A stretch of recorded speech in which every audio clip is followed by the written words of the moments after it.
Welcome back, friends. Tonight, we're stepping quietly into a world of teacups, tight corsets, and even tighter expectations. The peculiar realm of Victorian social rules. This episode gently explores the odd rituals and unspoken codes that govern how one should greet a neighbor, arrange a hat, or even sneeze in polite company without scandalizing the parlor. It's a story less about grand wars or royal feuds, and more about the silent battles fought over dinner forks and glove etiquette. A slow dance of decorum that shaped a society obsessed with appearances. If you enjoy these sleepy dives into forgotten customs and curiously quiet corners of the past, feel free to like and subscribe, only if it brings you a little peace, of course. I'd love to hear where you're tuning in from and what time it is in your part of the world. It's always comforting to know how far this little corner of calm can reach. Now, go ahead and dim the lights. Let a soft breeze in, or curl up under something warm, maybe with the gentle hum of a fan nearby. Let your shoulders drop, let the quiet in, and with that, let's slip into the past together. Welcome back, friends. Tonight, we're stepping quietly into a world of teacups, tight corsets, and even tighter expectations. The peculiar realm of Victorian social rules. This episode gently explores the odd rituals and unspoken codes that governed how one should greet a neighbor, arrange a hat, or even sneeze in polite company without scandalizing the parlor. It's a story less about grand wars or royal feuds, and more about the silent battles fought over dinner forks and glove etiquette. A slow dance of decorum that shaped a society obsessed with appearances. If you enjoy these sleepy dives into forgotten customs and curiously quiet corners of the past, feel free to like and subscribe, only if it brings you a little peace, of course. I'd love to hear where you're tuning in from and what time it is in your part of the world. It's always comforting to know how far this little corner of calm can reach. So go ahead and dim the lights, let a soft breeze in, or curl up under something warm, maybe with the gentle hum of a fan nearby. Let your shoulders drop, let the quiet in, and with that, let's slip into the past together. Imagine you are seated at a long oak table in a chilly drawing room, layered in more clothing than most modern suitcases carry. There's a laced doily beneath every dish, a faint glint of silver under the candlelight, and at least 6 different spoons surrounding your plate, and you're afraid to move. That was a typical Victorian dining experience, not for the upper crust alone, but for anyone trying to climb the ever-shifting staircase of respectability. Dining wasn't just about nourishment. It was a performance, a trial, a chance to display breeding or to be quietly condemned for lacking it. Victorian table manners evolved into a sort of ritualized choreography where everything hands, eyes, posture, timing had its place. One false move, such as resting your elbows on the table or buttering a whole slice of bread at once, could mark you as hopelessly uncultured. You were expected to cut only 1 bite of meat at a time. You must never reach across the table. You certainly never asked for more, nor did you make a sound while eating. Silence, in fact, was a virtue unless you were responding to polite conversation, and, even then, only if spoken to. The rules governing meals were not simply a matter of formality. They were about surveillance and signaling who belonged and who didn't, who had been brought up well and who had likely clawed their way up from the shopkeeper class. In a world where middle-class status was both achievable and unstable, meals became tests. You could lose a suitor, a client, or an entire social circle over the misplacement of a napkin, or the improper tilt of your soup spoon. These pressures filtered all the way down to domestic arrangements. Middle-class homes, without the benefit of many servants, often found themselves rehearsing etiquette as theater. Children were drilled in dining decorum, sometimes with silent practice meals meant solely to perfect their posture or timing. Households purchased instruction manuals with names like the Etiquette of the Table or Manners for the Millions, which outlined in excruciating detail how to pass the salt or carve a pheasant. This obsession with manners even extended to utensils. The Victorians didn't just love silverware, they created a utensil for nearly everything. Fish knives, oyster forks, jelly spoons, sugar tongs. Having the correct tool and using it correctly marked one as properly civilized. In some cases, an entire place setting might remain untouched during a meal simply because it had been laid out according to a ceremonial standard, not actual use. Yet this intricate system of dining decorum wasn't exclusive to the elite. As mass production brought porcelain and plated silverware into the homes of grocers and clerks, manners became aspirational tools. Knowing which fork to use became a way to whisper your ambition across the dinner table. Or, perhaps, to signal you'd once had money even if you didn't anymore. Even in modest households, meal rituals were heavily gendered.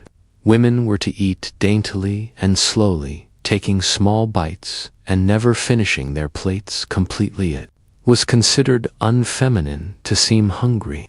Men, while allowed more robust appetites, still had to eat with restraint and grace. Talking with your mouth full wasn't just rude, it was scandalous.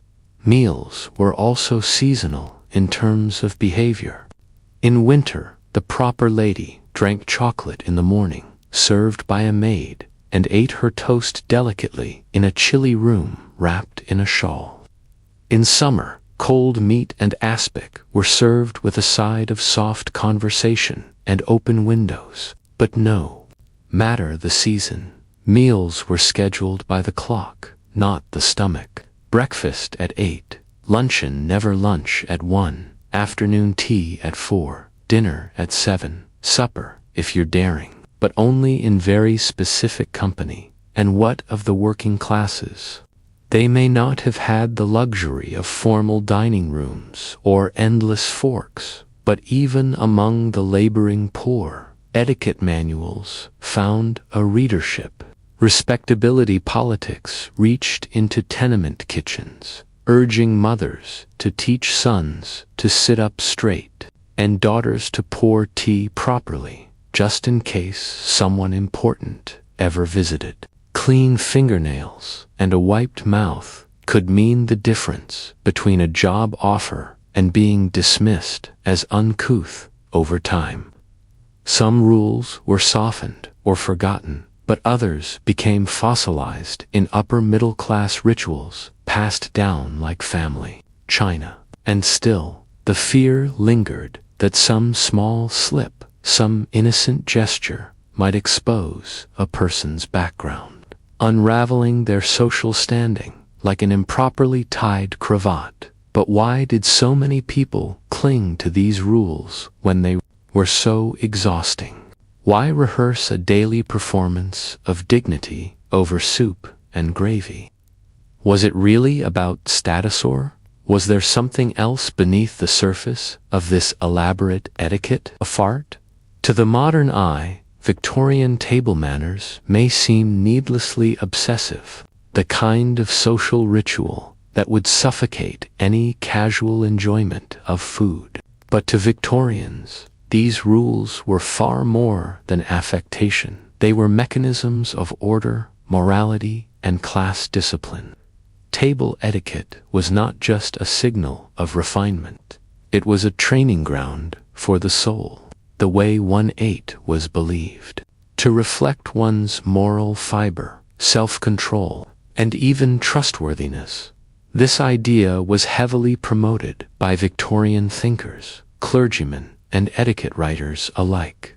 Books like The Habits of Good Society didn't just teach which spoon to use, they explained how neat eating habits revealed inner purity. Sloppy eating was linked to impulsiveness, laziness, and even criminal tendencies. A gentleman who cut his meat properly could be trusted to conduct honest business. A young woman who waited her turn for the butter dish was displaying the self-discipline thought essential for motherhood. These weren't metaphors, they were taken quite literally, and so etiquette became a moral education disguised as dinner. Children learned early to fold their hands, wait to be served, and chew silently, not just to fit in, but to shape their characters. The dining room was where future citizens were molded. In fact, several educational tracts of the time treated table manners as essential curriculum in importance to arithmetic or scripture. Teachers in finishing schools or charity institutions would routinely correct posture, monitor chewing, and scold interruptions as signs of deeper behavioral failings. Even meals at charitable institutions or reform schools followed strict rules, regardless of how little food was available.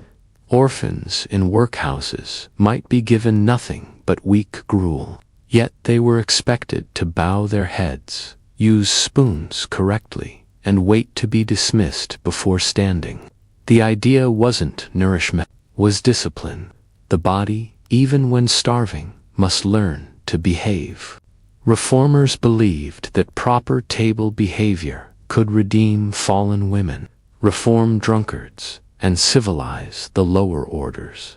This applied especially to young women. A lady's ability to carry herself at the table was scrutinized with microscopic attention. Dropping a fork or asking twice for salt might render her unsuitable for marriage in the eyes of prospective in-laws. A woman's virtue, it was believed, could be glimpsed in the way she held her teacup. One writer claimed you could detect a flirtatious or even immoral disposition by how often a lady glanced around the table during conversation. The tea table, in essence, became a public test of private purity. This obsession reached absurd heights. Instructional pamphlets warned against excessive enthusiasm while buttering scones. And for the upper classes, each dish had its own dance.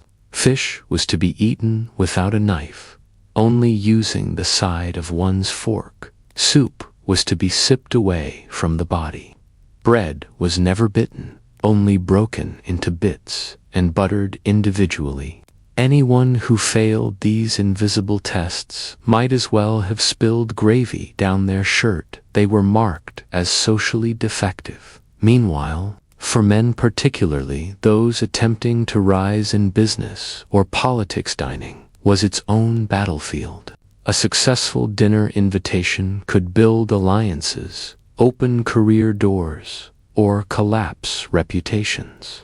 One wrong comment, one overlooked protocol, and you could be silently shut out. A man who put the wrong guest next to the wrong hostess at a dinner party might never be forgiven. These social missteps were catalogued and remembered like whispered legends in a drawing room. Worse still, they weren't discussed openly.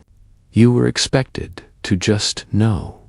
That expectation bred anxiety in all but the most entrenched elite, and the publishing world took full advantage. Manuals, columns, and serialized guides flooded the market, promising to decode the unspoken rules of propriety. Publications like the Queen or Mrs. Beeton's Book of Household Management offered not just recipes, but full diagrams of place settings and hour-by-hour schedules for hosting acceptable dinner parties. A hostess who followed these scripts closely might be accepted into respectable society, or at least avoid a reputation as eccentric or vulgar. But these weren't just upper-class phenomena. As literacy grew, the middle class clung to etiquette as their passport into gentility. They weren't trying to mimic the aristocracy. They were trying to survive the choppy waters of a world where income alone no longer determined respectability. Good manners could elevate a shopkeeper's daughter to a respectable marriage or help a clerk gain the trust of his employer. The more ambiguous your class position, the more necessary it became to master the rituals of refinement. And dining, with its intricate choreography, offered a daily opportunity to prove oneself. It's easy to forget, too, that these meals were often painfully slow. Dinner could last 3 or even 4 hours, with courses served one at a time each, requiring a specific behavior and utensil. Conversation had to be managed with equal care. No politics, no illness, no money talk. The art was to say just enough, at just the right moment, to just the right person, without interrupting the flow of cutlery and courses. Hosts and guests both walked a social tightrope, never sure which small infraction might send them tumbling into disgrace. Behind the scenes, servants rehearsed a play of their own. Butlers had to understand unspoken cues, when to remove a plate, when to refill a wine glass without being noticed, when to disappear entirely. The position of a guest's fork on the plate signaled whether they were finished or not. Even the way one folded a napkin could indicate satisfaction or offense. A good household staff could execute these rituals like clockwork. A bad one could ruin everything.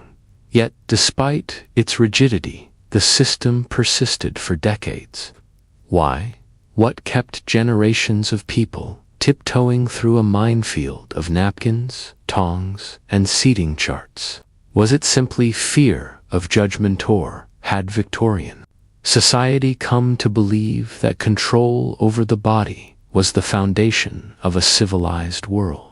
By the time the Victorian era was fading into memory, the table had become more than a place for food, was a shrine to control, a battlefield of social navigation, and a silent arena where respectability was won or lost with every bite. The meal, long stripped of spontaneity, had been shaped into a ritual of refinement so intricate that even the act of buttering toast carried moral weight. But what legacy did this leave behind? What traces of this exhaustive etiquette still shape the way we eat, speak, and judge today? To understand that, it helps to consider how widespread and enduring these habits became. Long after Queen Victoria herself had passed, the rules of the table remained embedded in household instruction, particularly for young women. Even into the 20th century, finishing schools in England and the US taught deportment as a key subject, alongside music and French. Deportment didn't mean how you walked, it meant how you carried yourself at the table, in the drawing room, in every social setting where the eyes of society might be watching. And they were always watching. What's striking, though, is how much the Victorian obsession with manners permeated not just social climbing, but ideas of empire, race, and civilization itself. British colonial ideology often rested on a paternalistic view that the English were the world's civilizers, and this included, of all things, cutlery. Missionaries in Africa and India sometimes wrote with frustration that their local hosts did not use forks. In return, colonized peoples found the insistence on utensil use both baffling and, at times, comical. But to the Victorians, eating with your hands marked you as primitive. Proper dining, they believed, was a sign of a refined soul. The table, in other words, became a tool of cultural superiority domestically. This same attitude continued to shape social mobility.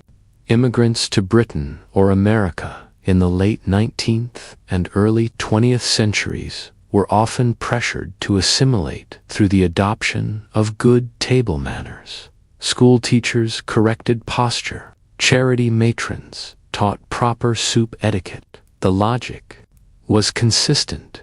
Mastery of the table suggested mastery of self. You might speak with an accent or wear unfamiliar clothes, but if you could eat quietly, wait your turn, and pass the salt the right way, maybe you belonged. But did these rituals actually make people better, or just better at pretending? That question lingered as Victorian values slowly unraveled under the pressures of modernity. The First World War, with its mass mobilization of men from all backgrounds and the shattering of class divisions in the trenches, brought a sharp reevaluation of who was refined. After the war, many upper-class rituals, including multi-course dinners and elaborate table settings, began to feel dated. Women working outside the home had no time to orchestrate multi-hour meals. The silver polish sat unused. The fish fork disappeared from most drawers. Still, fragments of the Victorian table remain with us. The idea of chewing with your mouth closed, of waiting your turn, of placing your napkin on your lap. These rules are so deeply embedded that we rarely question their origins. And yet, when traced back, many come from an era when etiquette was survival, when one misplaced elbow could mean social exile. There's also the emotional legacy. For many who grew up in households that echoed Victorian formality where dinner time was a time to be watched rather than relaxed, the act of eating can still carry a strange tension. Do you feel nervous at formal dinners? Anxious about being watched while you eat? That's not just modern insecurities, the echo of an entire society that believed meals were moral performances. Interestingly, the resurgence of interest in etiquette in recent decades, whether through etiquette coaches, viral table-setting TikToks, or upscale dining experiences, suggests a return to the desire for structure. In chaotic times, people often reach back for ritual. But today's revival is tinged with irony. We know the rules are arbitrary. We know the fish fork is optional. But some part of us still believes there's a right way to eat, a way that signals we're good, refined, worthy of respect. Perhaps that's the most enduring lesson of the Victorian dining room. It wasn't just about keeping up appearances. It was about performing order in a world that often felt anything but. In the clatter of utensils, in the folded napkin, and the carefully timed toast, there was the illusion, maybe even the hope, that if one could just do everything properly, everything might be okay. And yet, it's hard not to wonder, in obsessing so much over how people held their forks, how much did the Victorians miss about who those people actually were? In the quiet, heavily curtained drawing rooms of Victorian homes, where clocks ticked with solemn regularity and conversation rarely rose above a hush.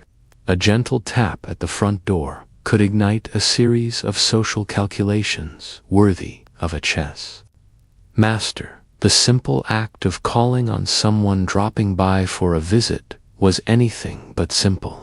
It was a ceremony, a ritual, a performance governed by dozens of unspoken rules, every one of which determined whether you were considered polite society or dismissed as impossibly vulgar. Calling, in the Victorian sense, referred to the custom of social visits made by women and occasionally men during calling hours.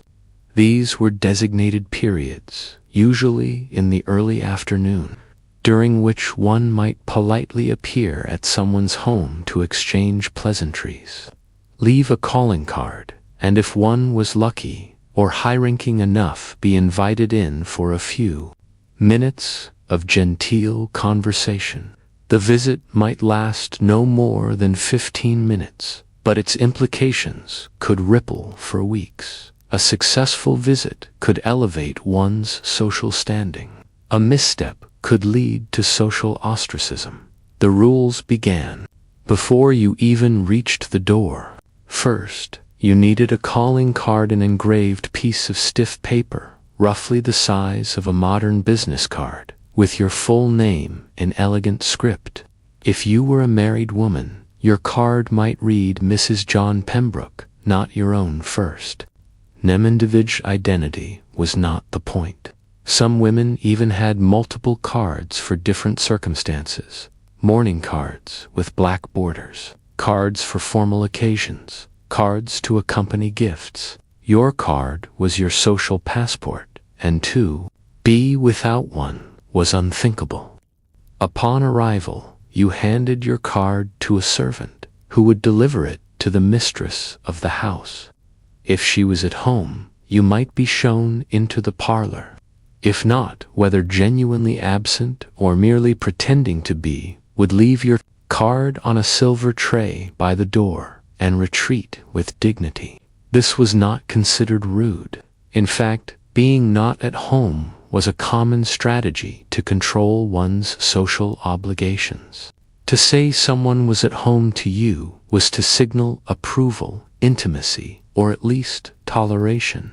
This peculiar dance extended even to the architecture of the home. Many houses had dedicated calling trays, often made of ornate silver or porcelain, where visitors would deposit their cards. Some households kept the cards on display, subtly broadcasting the quality or quantity of their connections. A drawing room with cards from titled families was a silent boast. A tray filled only with local shopkeepers or distant cousins might hint it involved an elaborate web of reciprocation and surveillance. If someone called on you, social custom demanded that you return the visit within a set number of days, often 3. Failing to return a call could be interpreted as a snub, unless one had a valid excuse, such as illness or travel, and even then, it was wise to send a card with an apology. Timing was everything. Too soon, and you appeared overeager. Too late, and you were dismissive. It was a social ballet, and everyone was watching. The complexity deepened when considering the subtleties of card placement. A card folded in half meant the person had called in person. A turned corner might indicate a congratulatory visit, a condolence, or a farewell, depending on which corner was bent.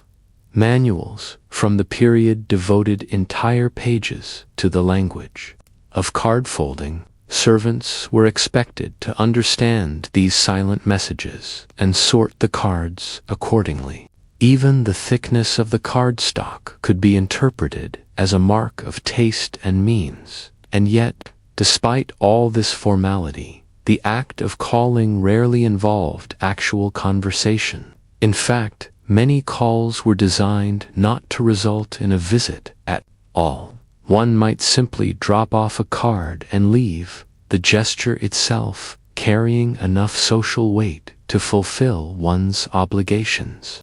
Only a select few friends, close relatives, or individuals of higher status might receive an actual sit-down, and even then, conversation was guarded. Politics were off-limits. Religion was frowned upon. Gossip, of course, was unofficially welcome but had to be delivered with coded language and genteel ambiguity. For women, especially, calling was one of the few socially acceptable ways to maintain public presence. A woman who didn't call, or who failed to receive callers, was often assumed to be socially deficient or hiding something. But too many calls, or visits to the wrong households, could just as easily lead to whispered judgments. A visit to a family with even the faintest whiff of scandal could taint your own reputation. Respectable women maintained a tight visiting circle, carefully curated and vigilantly maintained. It's worth noting that calling customs varied by location and class. In rural areas or among the working poor, the formality might be relaxed or replaced entirely by neighborly visits and shared tea. But in the cities, and especially among the rising middle class, calling became a competitive sport. Those striving for respectability often adhered to the rules with more zeal than the aristocracy, who had the luxury of flouting them. For the ambitious, middle-class woman, social climbing often meant an endless cycle of card-writing, polite refusals, and strategic alliances, all played out from the threshold of the drawing room, and the pressure was immense. Illness, travel, or even childbirth weren't always acceptable excuses to ignore calling obligations. Some women employed secretaries to manage their calling schedule. Others kept meticulous visiting books, detailing every call received, returned, and pending. A missed call could lead to real social consequences: a rescinded invitation, a cold shoulder at a garden party, or complete exclusion from future events. This begs the question: what was everyone so afraid of? What power did a folded card or ignored knock at the door truly hold in the Victorian world? To truly understand the power of the Victorian calling ritual, one must imagine society itself as a massive, creaking, over-decorated houseware. Each floor represented a different class, and the staircase connecting them was made almost entirely out of manners. Calling cards, afternoon visits, and parlor introductions were the fragile treads on that staircase. And every step upward came with the risk of social splinters. For women in particular, who were barred from most forms of employment and public life, the calling system was one of the few means available for building influence. A lady couldn't hold office, run a business openly, or even walk alone in certain parts of town, but she could gain leverage by becoming indispensable to a social circle. Being well-connected was not a luxury. It was a career. The calling card system functioned much like a curated resume portfolio and social media account all in one. Through careful associations and persistent courtesy, a woman might secure a position for her son, a favorable match for her daughter, or investment in her husband's enterprise, all without ever discussing these things directly. Such negotiations were wrapped in layers of indirection and performed behind the veil of polite conversation. One might never mention ambition outright, but a steady stream of calls to the right addresses made that ambition unmistakable. Men, while less involved in the day-to-day dance of calling, were still tethered to its consequences. A gentleman's wife reflected his taste, his sensibility, and most crucially, his alliances. If she was accepted by high society, so was he. If she was shunned, he might find doors closing at his club, cold handshakes in the boardroom, or mysteriously withdrawn invitations to dinner. A single woman's misstep with a calling card could ripple through a household like an unpaid debt. These dynamics became particularly complex when dealing with newcomers to a community. Say, for example, a newly wealthy family moved into a fashionable square in London. The first step toward assimilation was for the woman of the house to initiate the calling ritual. She would send out cards to neighboring ladies, announcing herself and her availability for social interaction. But not all neighbors would return the gesture. If too many failed to respond, the new family might never be fully accepted, regardless of wealth. Money could buy a house, but it couldn't buy a calling card in return. This is why social climbing in the Victorian era was such a delicate operation. One couldn't be too eager. Flooding an area with cards reeked of desperation. Nor could one be too aloof. Ignoring calls signaled arrogance. There was a very narrow band of acceptable initiative. One had to appear pleasantly interested in others while projecting an effortless self-sufficiency. To be seen striving was, paradoxically, to fail. For the aspiring middle classes, this could be maddening. Clerks, merchants, and factory owners might have the means to live in the right neighborhood and dress their wives in suitable fashion. But if their manners weren't retour, if their daughters had too loud a laugh at the wrong dinner party, the door to respectability might remain firmly shut. There was also the problem of past associations. In Victorian society, your social acceptability wasn't determined solely by your own behavior, but by the company you kept. Calling on someone who had recently been involved in scandal and elopement, say, or a bankruptcy, could stain your own reputation. And those stains were not easily scrubbed away. Worse still, because slights and refusals were never stated outright, one often didn't realize they'd been ostracized until the silence grew deafening. The elaborate and often cruel subtlety of the calling system masked real social anxieties. It's no coincidence that this era also saw the rise of satire about drawing room society. Authors like Oscar Wilde, Anthony Trollope, and even Charles Dickens frequently lampooned the hypocrisy and triviality of social visits. And yet, even as they laughed at the absurdity of it all, they acknowledged its power. For widows or unmarried women, especially, calling was more than custom. It was lifeline. A woman alone in the world might maintain a fragile social standing solely through diligent attention to visits. Failing to maintain visibility could mean slipping into the gray limbo of the forgotten.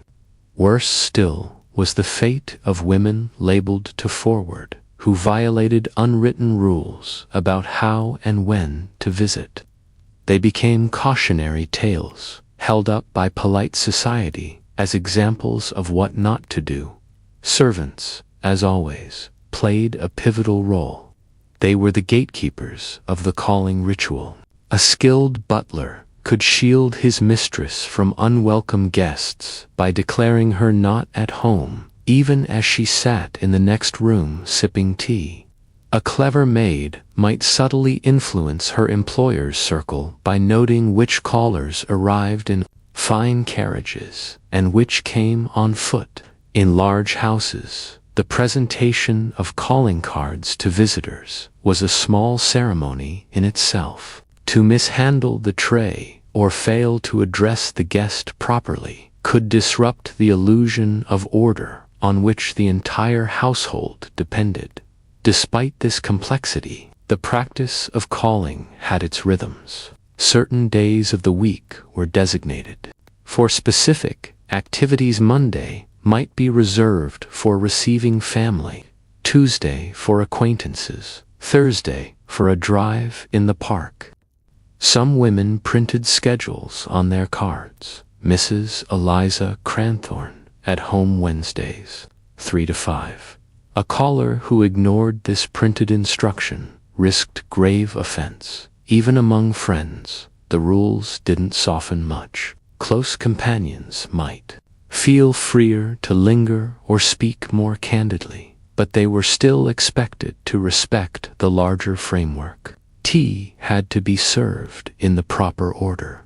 The clock remained a tyrant, nudging guests toward a discreet exit after the appropriate 15 to 20 minutes. Overstaying one's welcome, even by a half hour, was noted and remembered. This tension between intimacy and performance makes one wonder, in a world so fixated on form, did anyone ever truly feel at ease in each other's company? By the late 19th century, the delicate architecture of the calling ritual had reached its peak. The custom of paying visits, managing calling cards, and orchestrating afternoon appearances had evolved into something resembling a second job for many women. Only, instead of wages, the compensation was social survival, or, if one played the game exceptionally well, a cent. The drawing room became less a space for warmth or intimacy, and more a stage on which civility was endlessly rehearsed, and everyone was both actor and critic. It's important to understand how omnipresent this custom was. In towns and cities across Britain and the broader empire, it was taken as a matter of course that respectable women would maintain a regular schedule of calls. Even women who didn't particularly enjoy it had little choice in the matter. To bow out of the system altogether was to risk being labeled eccentric, unfeminine, or worse, socially irrelevant. To call too often was to seem desperate. To call too rarely was to seem aloof. Somewhere in between, without clear guidelines, lay acceptability, but the cracks were already beginning to show. As the 1890s rolled into the Edwardian period, society began to shift. Industrialization had brought a growing middle class that strained against the artificial social distinctions upheld by etiquette, political movements, and literary pursuits that offered a different kind of recognition.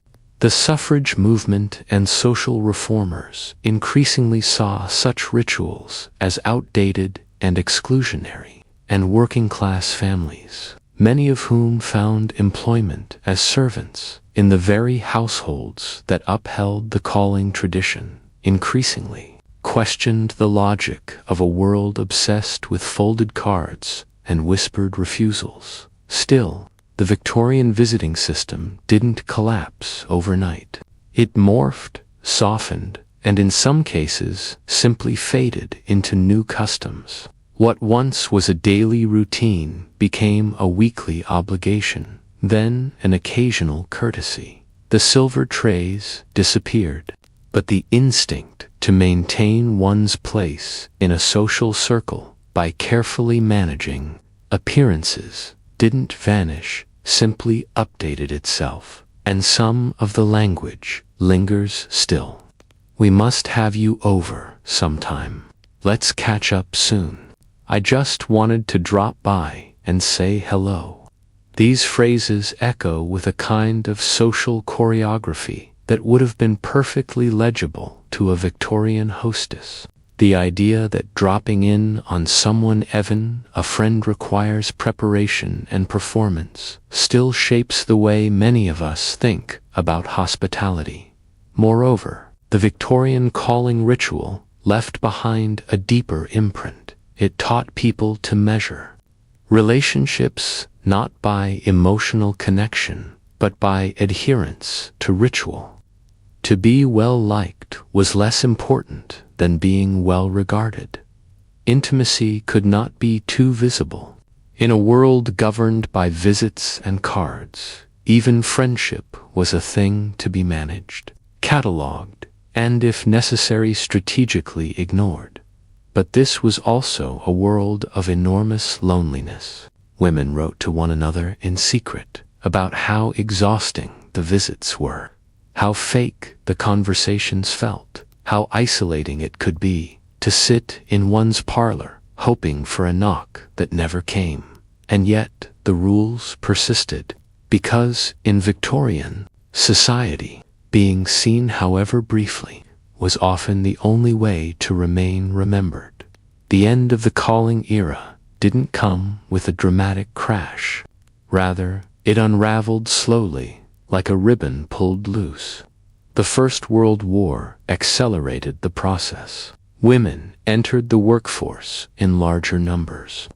Class distinctions blurred under the weight of national crisis. Time itself became less forgiving.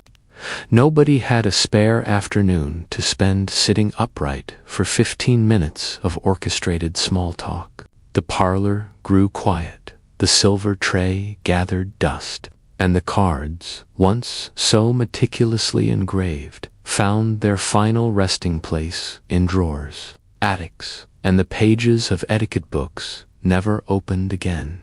Yet for all its rigidity, the calling ritual taught us something about the desire to belong.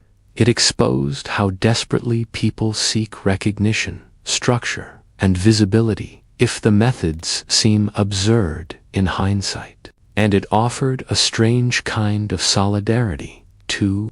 Everyone hated the rules, but everyone followed them. In that mutual submission, there was a kind of unspoken understanding, a delicate bond built not on affection, but on agreement. And so we're left with a final thought. If the Victorian parlor taught us how to maintain distance under the guise of closeness, what have we learned to replace it? Have we built something more genuine, or simply faster, less scripted versions of the same performance? Imagine waking up in a cold Victorian bedroom. The fire in the hearth has long gone out.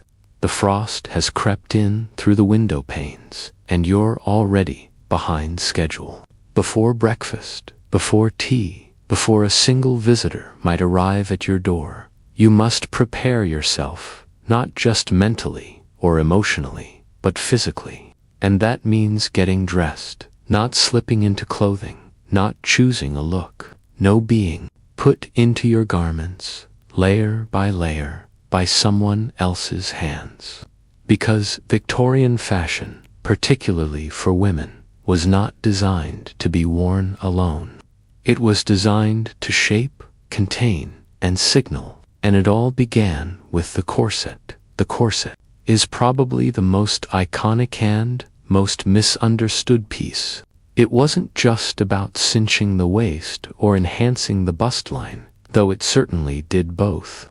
The corset was a structural foundation, as essential to the female form as bricks to a building. Beneath the dresses, ribbons, and petticoats, it provided the rigid core that made everything else hang correctly.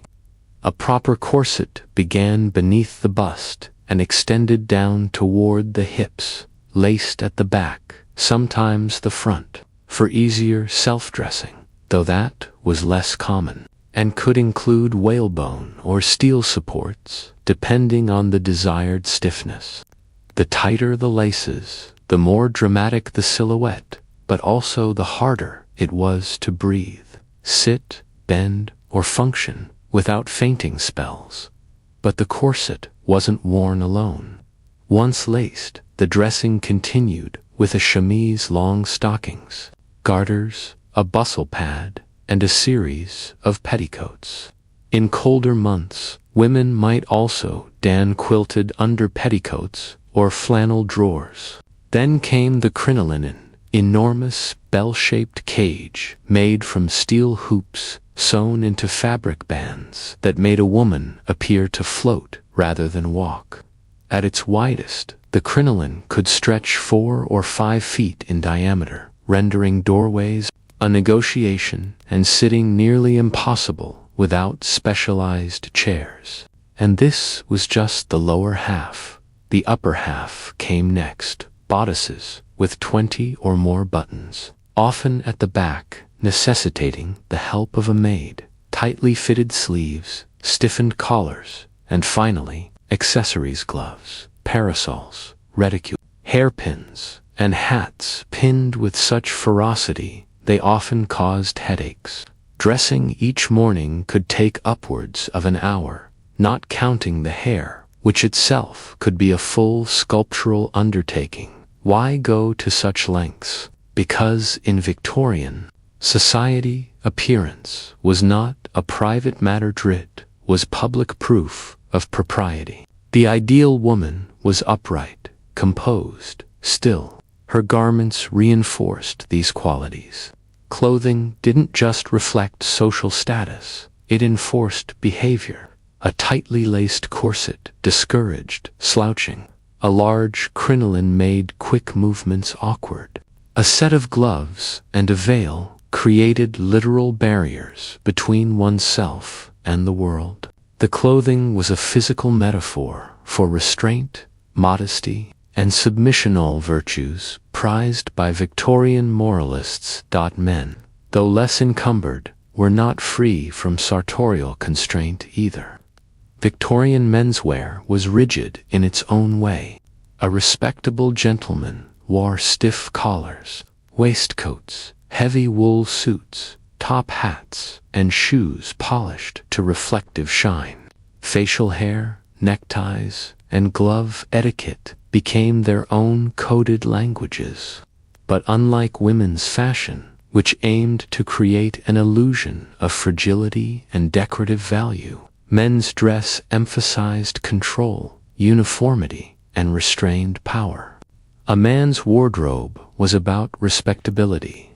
A woman's was about visibility, being seen but not heard, admired but not approached. And yet, this wasn't just about oppression or vanity. There was genuine social risk to appearing underdressed.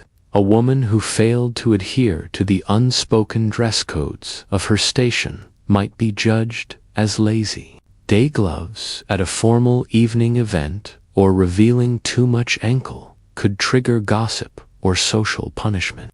Working-class women, who often had to make do with simplified or outdated versions of fashionable styles, were caught in a painful paradox. They were expected to look respectable, but rarely had the means or time to meet the standard. As a result, thrift, creativity, and the second-hand market flourished. For wealthier women, particularly those in urban centers like London, Paris, or Boston, fashion was a cycle of investment and obligation. New styles were dictated seasonally by fashion plates and magazines like the Englishwoman's Domestic Magazine or Godey's Lady's Book.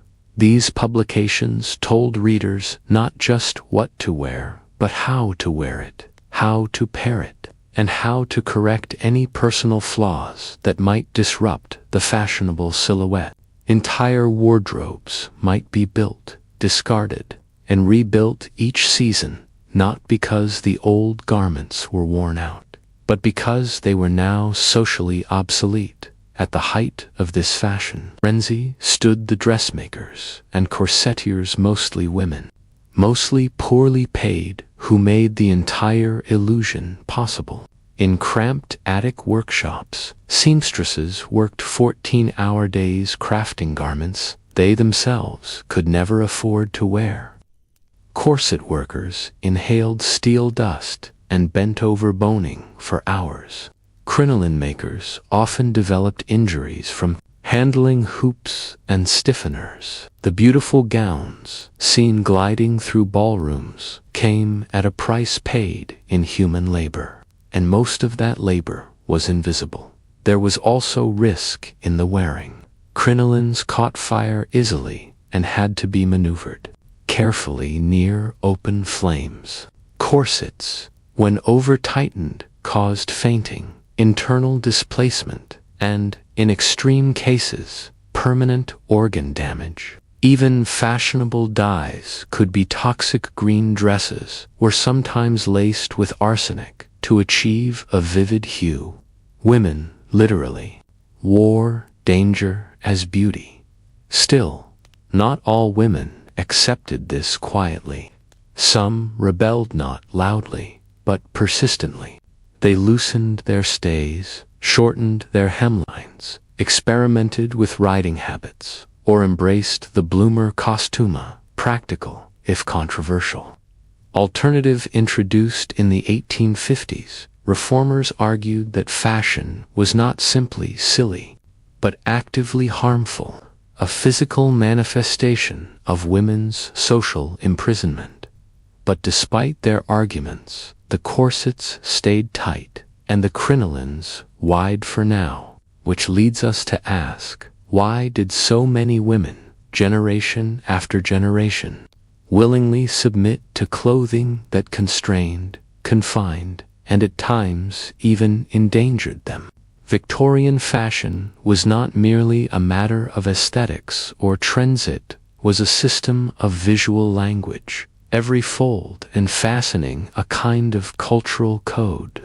To the outside observer, a woman in corset and crinoline was simply dressed for the day, but to someone steeped in the era's rules and expectations, she was communicating volumes. Fabric and fit were grammar. Color and cut were dialect. Even silence had its place, because to wear these clothes without complaint was part of the message. For starters, the shape itself told a story.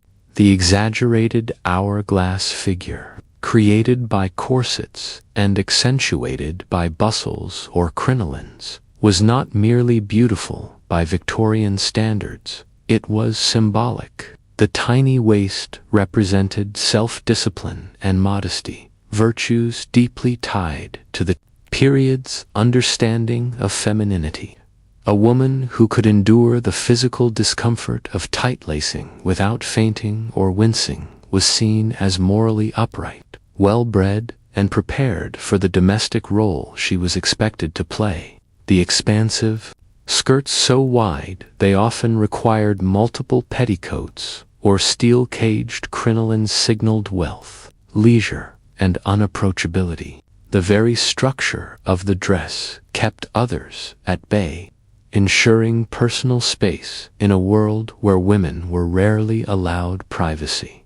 Interestingly, this fashion also played a role in urban architecture. Doorways were widened in some middle and upper class homes to accommodate the size of fashionable skirts. Carriages had to be redesigned. Ballroom floors were polished smooth to allow ease of movement. The clothes, in other words, shaped the spaces just as much as the spaces shaped the clothes. But while the silhouette might have been dramatic, the real work of social signaling happened in the details. The type of fabric, silk, cotton, wool, or imported lace, revealed not only income but values. Silk was luxurious but impractical for working women. Wool was warm and modest, but marked one as utilitarian. Cotton, depending on its print and weight, could be considered either modern or dowdy. Color, too, mattered. Mourning dress was governed by its own strict codes: full black for deep mourning, then grays and purples as one moved toward half mourning. A widow who wore color too soon after her husband's death might face social exile, no matter how resilient her spirits. Accessories were their own ecosystem of etiquette. Gloves had to be worn outdoors, in church, while traveling, and certainly at dinner parties. They were removed delicately and slowly. one finger at a time, and only when decorum allowed. Hats and bonnets had their own time and place. Jewelry signaled status and marital availability, pearls for purity, diamonds for wealth, jet for mourning. And all of it had to be managed without mirrors in public or the help of a handmaid outside the home. Even the act of walking was an ordeal. Crinolines swayed and bounced with every step, and corsets limited hip movement. So women learned to glide rather than stride, to turn their entire bodies rather than twist at the waist. Posture wasn't a matter of elegance, it was necessity. And when faintness overtook them, as it often did, they were expected to recover gracefully, sometimes with the help of smelling salts tucked discreetly into a small handbag or reticule. Of course, not every woman wore the most extreme version of this fashion. Working-class women wore modified versions, often without the full understructure, relying instead on more pliant stays or flexible corsets made of corded cotton. But even they were not free of the system. Respectability, particularly for domestic servants, shopgirls, or governesses, still required careful attention to modesty, cleanliness, and conformity to silhouette. A maid who appeared too sloppily dressed might reflect poorly on her employer. A governess who seemed too fashionable might be accused of vanity or insubordination. There were also regional and colonial variations. In the British Empire's outposts, fashion had to be adapted to heat, terrain, and practicality, but it was never completely abandoned. British women in India or Africa, for instance, still wore corsets under layers of muslin or linen, even in sweltering climates. Their clothing became a kind of cultural armor, signaling their Britishness in unfamiliar lands. And, tragically, native women were sometimes expected to adopt versions of these restrictive fashions to demonstrate their civilization. Still, resistance existed, quiet, patient, and persistent. The dress reform movement, gaining traction in the mid to late 19th century, argued against the health hazards of corsetry and excessive layering. Advocates promoted looser clothing, shorter skirts, and freedom of movement. They introduced the rational dress concept, garments designed for walking, riding, or exercising without endangering circulation or internal organs. While these ideas were often mocked in the press and dismissed as unfeminine, they planted the seeds of modern clothing reform. Some women, especially intellectuals and artists, quietly ignored the rules. Writers like George Eliot, Marianne Evans, often dressed in simpler, less fashionable clothing, signaling a focus on intellect rather than appearance. Actresses and stage performers sometimes wore adapted costumes that allowed more flexibility, both physically and symbolically. And in private, many women modified their corsets, skipped the petticoats, or altered their bodices to breathe easier, even if they buttoned everything back up when company arrived. Men's fashion, meanwhile, was undergoing its own subtle evolution. The transition from flamboyant Regency styles to the subdued, almost uniform suits of the Victorian gentleman marked a cultural shift toward industrial seriousness and moral restraint. The well-dressed man was no longer decorative, but disciplined. Ties were carefully knotted, waistcoats buttoned to the top, trousers creased, and like women's corsets, these garments constrained movement. A stiff collar could dig into the neck. A tightly cut jacket could limit arm motion, but they conveyed reliability and, in the business world, that counted more than comfort. In both men's and women's clothing, the dominant idea was the same: control. Control of the body, control of desire, control of emotion. Fashion wasn't about self-expression, it was about self-containment. You dressed not to reveal who you were, but to prove who you weren't. Not slovenly, not radical, not lower class, not scandalous. So how did it all finally begin to unravel?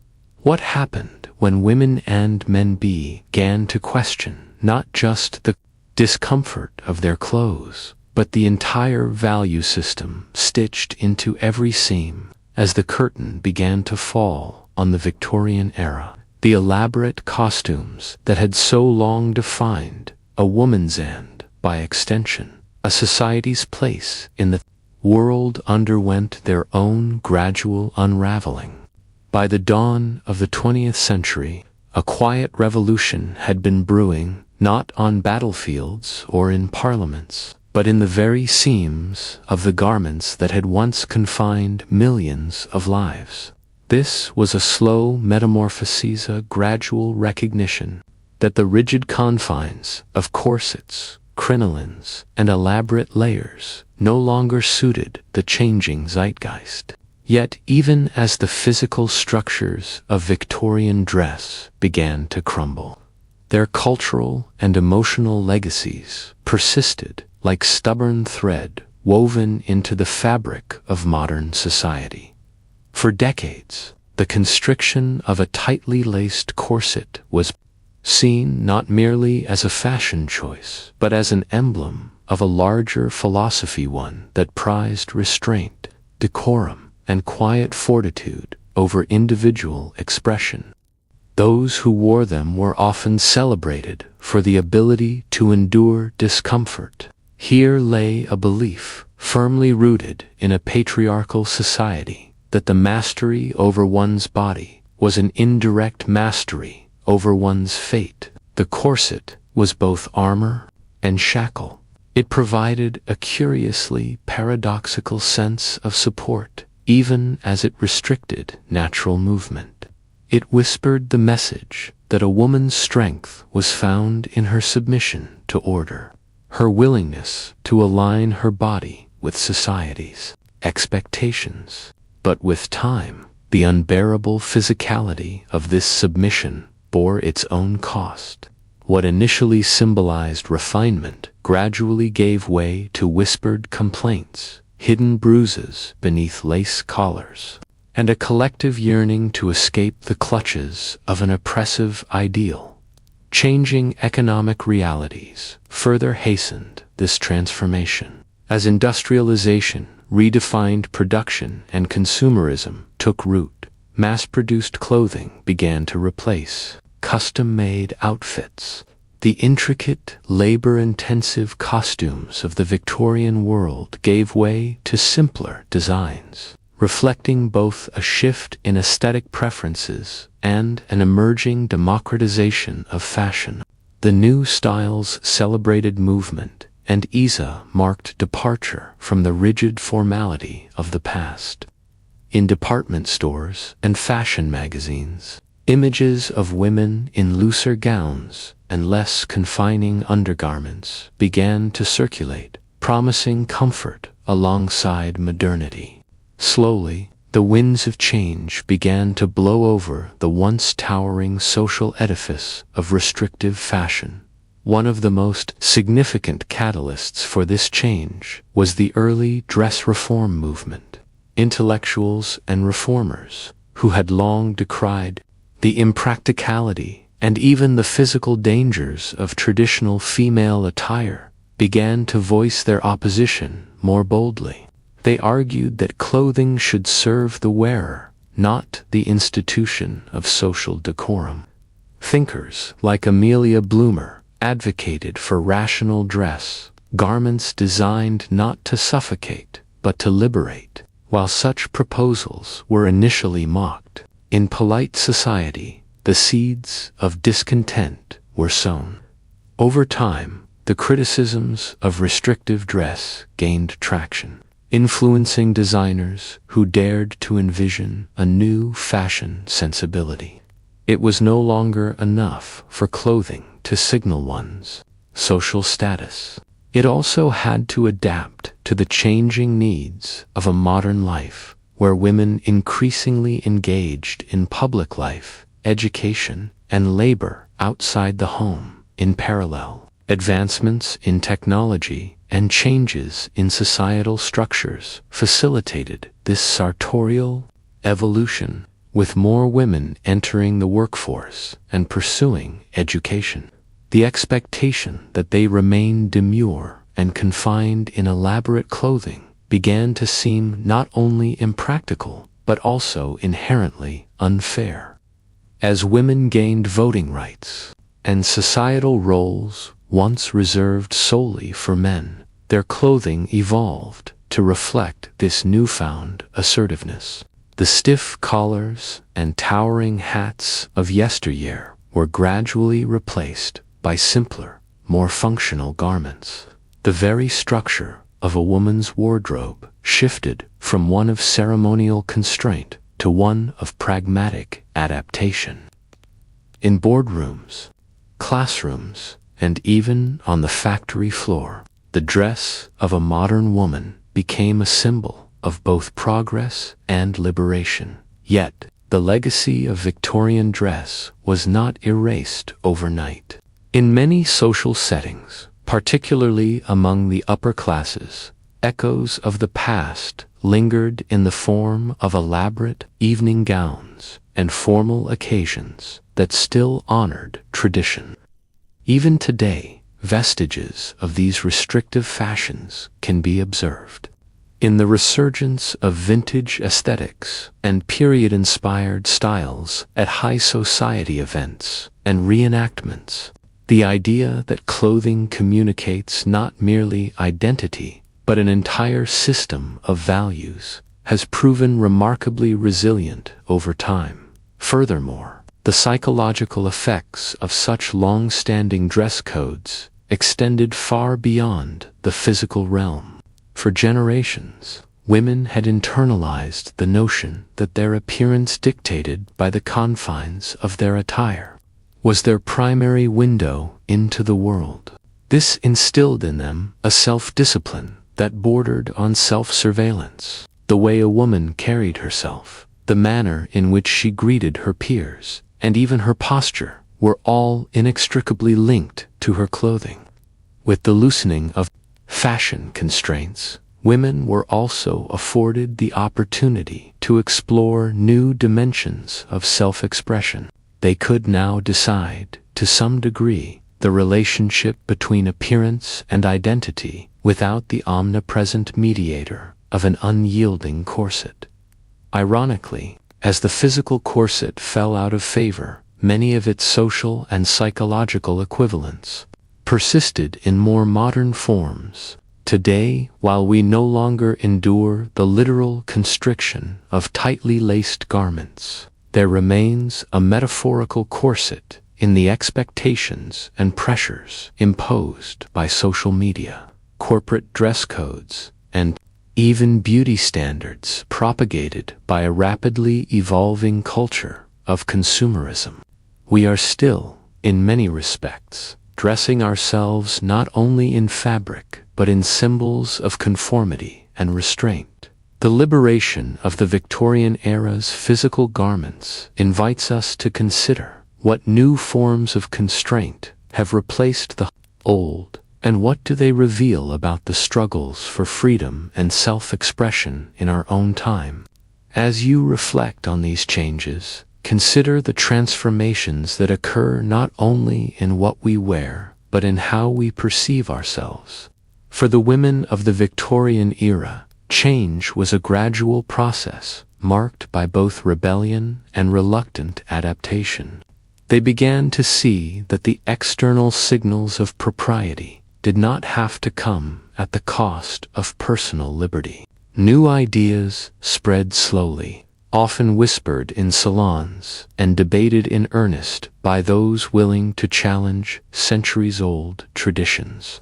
And while the great tangible shifts in fashion might have been easier to note: looser skirts, softer fabrics, and the fading presence of the monumental crinoline. The real revolution was internal.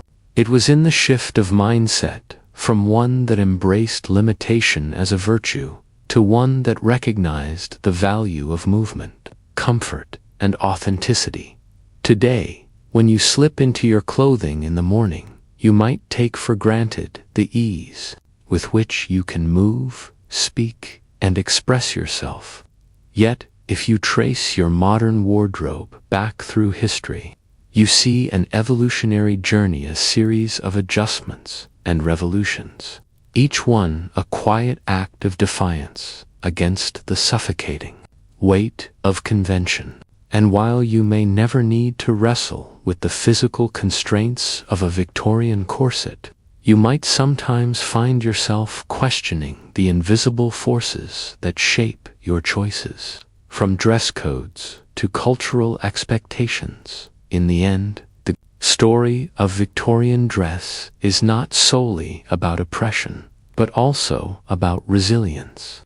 It speaks of how societies can cling to tradition while slowly embracing change, and of how individuals learn to liberate themselves even within the most confining of circumstances. That legacy, woven into the very fabric of our modern lives, invites us to ask, as the old constraints give way to new forms, what will our collective fashion and, by extension, our culture say about us in the years to come?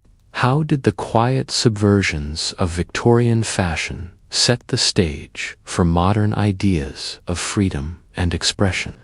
And as we trade one set of constraints for another, are we truly advancing, or are we simply learning to live in a different kind of corset?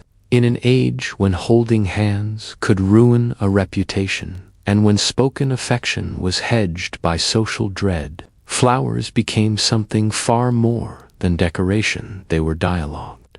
In Victorian society, the simple act of handing someone a bouquet was rarely just a polite gesture. It was a carefully constructed message, written not with ink but with petals, stems, and scent. This was the era of floriography, the language of flowersware. Every bloom meant something, and every floral arrangement was a kind of silent sentence delivered through the drawing room, across parlors, or through the gates of a garden party. To understand just how seriously the Victorians took this, consider that entire books were published solely to decode the meanings of different flowers. The language of flowers, floral poetry, and the sentiment of flowers. The floral oracle, these weren't just whimsical guides, they were practical manuals, studied especially by young women and gentlemen wishing to navigate the treacherous terrain of courtship, friendship, and propriety. In this blossoming lexicon, a red rose signaled passionate love, while a yellow one could mean jealousy or a waning affection. A sprig of lavender suggested mistrust, an ivy vine whispered fidelity. Even the positioning of the bouquet handed with the right hand versus the left, or tilted upward or downward, could inflect the meaning with subtle intent. This wasn't a novelty. It was a necessity in a society that discouraged frank expression. Direct declarations of love were considered forward, even scandalous. Private feelings had to be coded, filtered, softened, and flowers provided the perfect vehicle. They were beautiful, natural, and deniable. If a message was poorly received, one could always claim the bouquet was chosen for its color or scent. But for those fluent in the floral dialect, each stem carried meaning too potent to ignore at its height. The language of flowers was so widely used that even a simple nosegay could become a scandal. One wrong bloom, one hint of a controversial meaning, could ignite days of speculation. A posy delivered anonymously might send hearts racing or reputations crashing, and flower shops and gardens became something akin to publishing houses, full of stories waiting to be picked, bundled, and sent out into the world. But these weren't random meanings plucked from thin air. The roots of floral symbolism stretched deep into history, drawing from classical mythology, religious iconography, medieval herb lore, and romantic poetry. The Victorians, with their appetite for order and classification, simply gave this chaos a system. Flowers became both dictionary and diary. Want to express regret, a white tulip; hope, a bluebell; rejection, a striped carnation. And if you were truly daring, in elite circles, especially among women of marriageable age, knowing your flowers was as important as knowing your embroidery or pianoforte. Books on florography often doubled as etiquette manuals, providing guidance not just on the flowers themselves but on the tone of the card, the color of the ribbon, and the appropriate occasion for each arrangement. It was a delicate balance. Too many flowers, and the gesture was garish; too few, and it seemed careless. A well-constructed bouquet was like a well-penned letter, poetic, precise, and perfectly measured. What made this system so potent was its plausible deniability. Violets' modesty or forget-me-nots enduring. Love and feel she had confessed something real. A suitor unsure of his reception might test the waters with a cautious sprig of lilac. First emotions. Entire conversations might pass through greenhouses and garden walls, rich in meaning, silent. To the world, even mourning, perhaps especially mourning, had its own floral grammar. Funerals became floral essays, full of white lilies, purity, cypress death, and marigold's grief. In death, as in love, the Victorians rarely left words to chance. Interestingly, the language of flowers was not limited to romance or grief. Friendships had their own floral codes. A bouquet could say, "I forgive you," or "I believe in you," or even "I never trusted you." And not all meanings were. Pleasant yellow carnations meant disdain. Buttercup, so innocent in appearance, warned the recipient not to trust the sender. In this floral alphabet, the line between sweetness and spite was only as thick as a petal. Naturally, this led to confusion. Not everyone agreed on every meaning.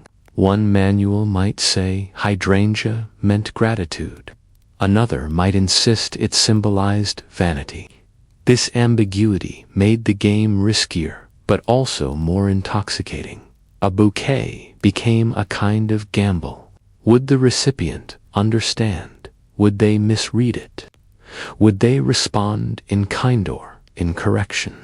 Girls of good breeding were taught from adolescence to read and compose bouquets like letters. But men, too, were expected to know the basics, at least, enough to avoid disastrous errors. To court someone properly, one had to learn their favorite flowers and their meanings. To refuse someone gently, one might craft a bouquet that said thank you. It was about power. A woman who knew her flowers could subtly control the narrative of her own life, slipping past the censors of society. A man could burnish his image with a well-placed floral tribute, and households with elaborate gardens often used them not merely for beauty, but for social messaging. A guest entering through a lavender-lined path would understand that discretion was prized. A table adorned with narcissus might flatter a vain visitor. In this world, flowers were not passive objects. They were active participants in the performance of status and sentiment. But as communication became faster telegraphs, one could say what one meant more directly. Love letters, once wrapped in scent and pressed blooms, now arrived by post in plain envelopes, and yet something was lost in the efficiency. The ritual, the symbolism, the emotional layering of florography began to wilt. By the early 20th century, the language of flowers was already viewed and repressed need to speak through petals, perfume, and silence. But peel back the petals, and something deeper emerges. A society starved for emotional expression, smothered by rigid etiquette, and desperate for ways to speak without violating the codes that governed every glance, every touch, every word. The language of flowers flourished not because it was decorative, but because it was necessary. In a world where social reputation could be shattered by a careless sentence, florography became an emotional escape hatch. The Victorian era, after all, was not a time known for verbal vulnerability. Politeness was prized, directness was punished. Feelings, especially romantic, sorrowful, or subversive ones, were expected to be contained, managed, and hidden behind practiced smiles and powdered cheeks. In this environment, flowers offered the perfect emotional loophole. A single sprig of hyacinth symbolizing, "Please forgive me," could heal a rupture too painful for spoken words. Same-sex partners, estranged family members, florography was a lifeline, a way to say what could not be said aloud. This was especially true in courtship. Victorian romance was famously restrained. Young men and women were chaperoned at social gatherings, discouraged from being alone, and often matched for class rather than affection. A direct question of intent might be deemed improper or worse, embarrassing. But a man could send a bouquet to a lady's home. A lady could accept, modify, or return the bouquet with a few alterations. Think of it as a slow-motion dance, each turn choreographed by daffodils and daisies. The role of the flower shop in this system can't be overstated. Florists weren't simply vendors. They were, in a sense, emotional tailors. They had to know the meanings of blooms, the etiquette of arrangement, the difference between a bouquet meant for admiration and one meant for apology. A good florist could suggest substitutions when a requested bloom was out of season, or steer a nervous young man away from an accidentally insulting selection. And of course, flower shops became prime locations for gossip, speculation. The language of flowers, for all its elegance, could cut just as sharply as it soothed. A jilted lover might receive a bouquet of yellow roses and a jealousy and grief. A social rival might be sent an arrangement of foxglove and snapdragons in sincerity and deception.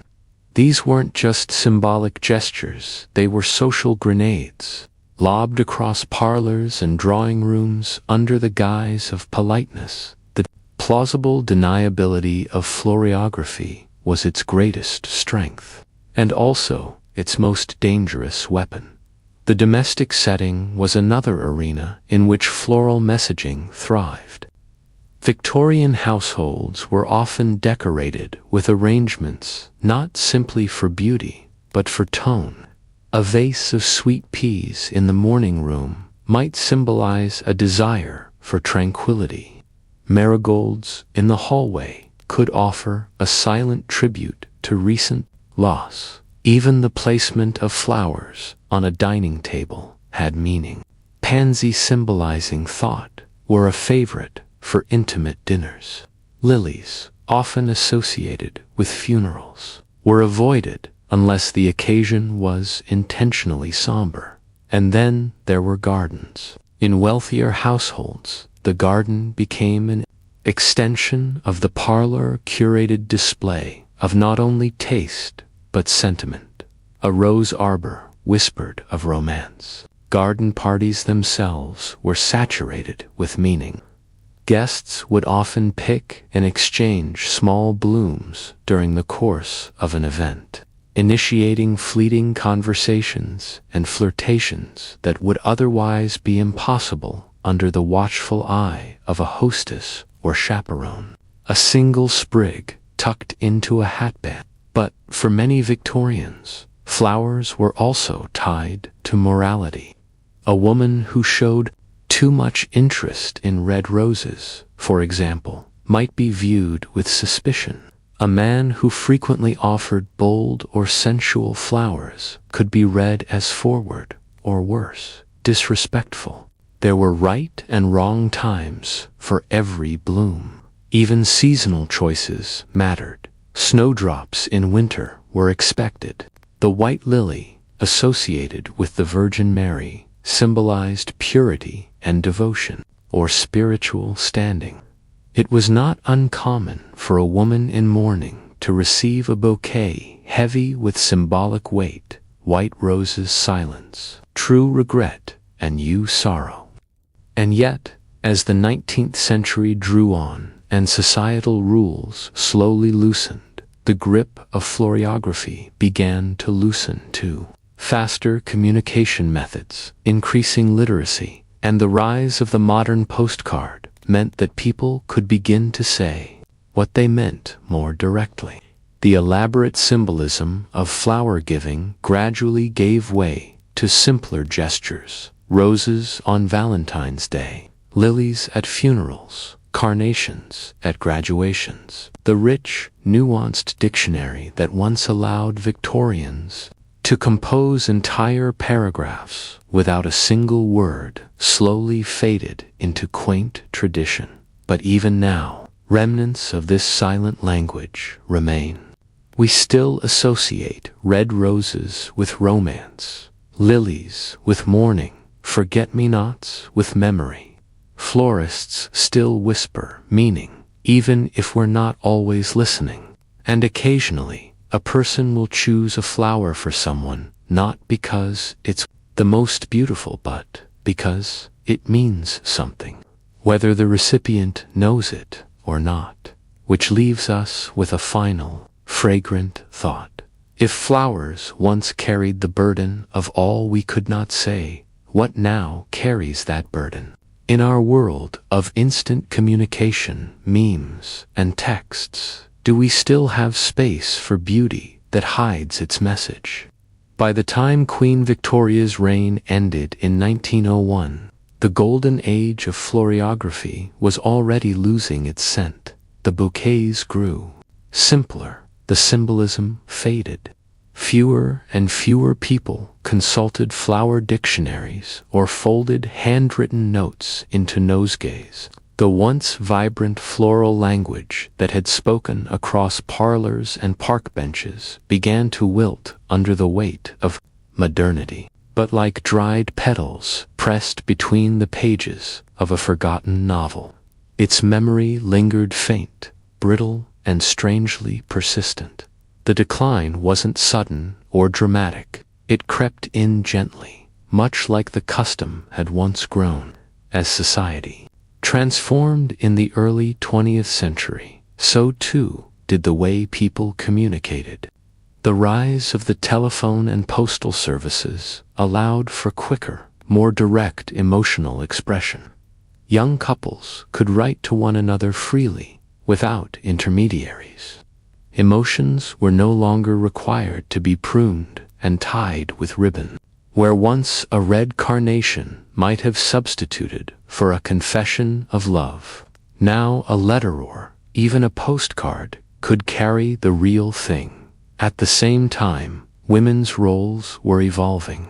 As suffrage movements gained traction and more women entered the public sphere, the rituals that once governed their private world lost some of their relevance. The delicate performances of courtship, mourning, and social position that florography had adorned became relics. The bouquet as a coded message now seemed quaint, almost indulgent in a world that increasingly demanded clarity, speed, and function. But even as the symbolic system faded, the instinct behind it endured. Human beings have always looked for ways to speak without speaking, to wrap emotions in symbols, to gift meaning rather than just objects. And so, while the codified language of flowers no longer dictated social interactions, its DNA quietly embedded itself in the rituals that followed.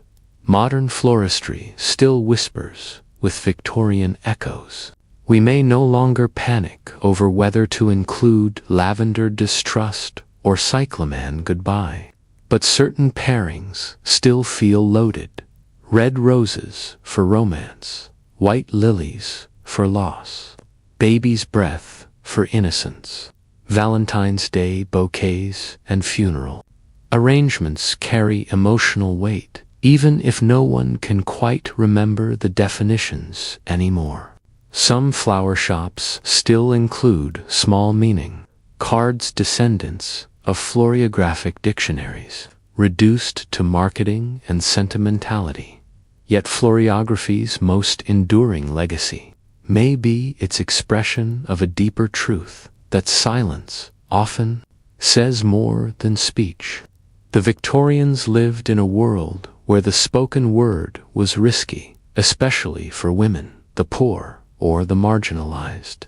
To express desire, grief, affection, or resistance out loud was to court judgment. So they found another way. They created a language that bloomed quietly across thresholds and windowsill. A bouquet left on a doorstep, a flower pressed into a book, a single stem exchanged in a gloved hand. These were not simply gifts, they were courage disguised as courtesy. And in that sense, the language of flowers was not so much a retreat from expression as it was a rebellion against silence. It was art, strategy, intimacy, all bundled in green stems and tied with silk. In an era that prized surface over depth, this language turned beauty into a cipher. It allowed people to say, "I love you, I forgive you, I remember," or even, "I know what you did," all without moving their lips. In today's world, where words flow easily across screens and voices travel instantly across oceans, it can be hard to imagine the weight of such subtlety. But even now, we sometimes reach for it. We give flowers at milestones, births, graduations, funerals, not just because they are lovely, but because they say what we cannot. Their presence is calming. Their silence is comforting. Their brevity, like so much of life, feels both tender and ephemeral. And perhaps that is what the Victorians understood best, that flowers, like feelings, do not last. That love, grief, forgiveness, regret, all of it, blooms and fades. But to give a flower is to say, in the most human way possible, "I was here, I saw you, I cared." So next time someone hands you a flower, pause for a moment, look past the petals. Ask yourself, is there something being said, even now, in a language we've almost forgotten? Long before the upstairs household stirred, before the first yawn, the first stretch beneath wool blankets, the first chime of a breakfast bell, another world had already been at work for hours. A world beneath the grand chandeliers and velvet drapes, a world of silence, speed, and self-erasure. This was the life of a Victorian domestic servant, where the highest virtue was to be efficiently invisible. If the house seemed effortlessly perfect, fires stoked, boots polished, linen starched, it was only because someone had risen in the dark to make it so, and then slipped quietly out of sight again. To be a servant in a well-to-do Victorian home wasn't just a job. It was an entire existence governed by rules more rigid than the Queen's court. There was a code of servants, code made not of laws, but of expectations so deeply ingrained they rarely needed speaking. At the center of that code was a paradox. The better you did your work, the less you were noticed. Your success was measured in silence, your worth in absence. Your job was to vanish, and so the morning began before dawn. For the footman, it meant preparing the hearth in the master's study and ensuring his boots were placed just so beside the chair, heels aligned, leather gleaming. For the scullery maid, it meant dragging cold water from the well or pump, kindling fires in the kitchen, and beginning the laborious task of scrubbing yesterday's pans often with sand and elbow grease. As soap was expensive and rationed, the housemaid began her rounds with coal scuttles and chamber pots, moving from room to room with a practiced quiet, ensuring her footsteps creaked no floorboards, that her presence disturbed nothing but dust. They worked in what historians call the servant's hour, a window of time in which they were everywhere and nowhere at once. This hour was a rehearsal, a setting of the stage before the day's real players awoke. Breakfast trays were prepared, the master's newspaper ironed to prevent ink from smudging fingers, the fires lit, the clothes laid out, and by the time the first bell rang signaling a member of the family had risen, the servants were expected to be clean, quiet, and ready to disappear. Hierarchy ruled below stairs as absolutely as it did above. At the top was the butler, a figure of solemn authority, guardian of the wine cellar and silver, often dressed better than the people he served. The housekeeper, his counterpart, managed linens, maids, and most female staff, keeping a handwritten ledger of purchases and repairs. Below them came the footmen, valued as much for their height and legs as for their labor, followed by maid's parlor, house, scullery, nursery, each assigned to a zone of the home, like an invisible territorial map. At the bottom of the ladder stood the hall boy and kitchen maid, the most junior members, tasked with the dirtiest work and the fewest privileges, for most days stretched from before dawn until after dark, 14 to 16 hours, with only brief breaks and few full days off. And yet, despite the exhaustion, being a servant came with rigid codes of conduct. One must never initiate conversation with a family member. One must never be seen idle. Eye contact was discouraged. Knuckles, lest greasy fingerprints betray a human presence, and under no circumstances was one to speak of what was seen or heard upstairs. Discretion wasn't just expected, it was survival. Servants lived under the same roof as their employers, but in entirely separate worlds. Their bedrooms were often in the attic or basement, poorly heated, dimly lit, and shared with several others. Meals were basic, eaten quickly in the servants' hall. The food they cooked for others, roast beef, game pies, syllabubly passed their own lips. Even their names, in some households, were changed to prevent confusion. A new maid might be called Mary simply because the last maid was, regardless of her real name. Clothing was dictated, too. Uniforms were often provided and expected to be maintained in immaculate condition, despite the demands of the work. Sunday clothes were set aside for church attendance, a rare moment of public visibility. But even there, servants often walked a few steps behind their employers, or sat in the back pews, blending into the scenery like the furnishings they dusted. And yet, these invisible workers were essential. They kept the gears of the Victorian household turning. They ensured letters were posted, tea was served, sheets were aired, and fires were always burning. In larger estates, they managed entire systems: bell pulls for summoning, dumbwaiters for meals, coal chutes and laundry lines, and did it all while avoiding notice. But this invisibility wasn't always clean or simple. Servants saw everything: affairs, arguments, debts, illnesses, secrets, all unfolded within earshot of someone sweeping the stairwell or setting the dining table. Yet they could say nothing. Their silence was expected, their loyalty presumed. In some cases, this placed them in moral conflict. To speak up was to risk dismissal. To remain silent was to carry burdens not their own. Still, many took pride in their roles. A good butler could spend decades in one household, passing on his role like a craftsman's trade.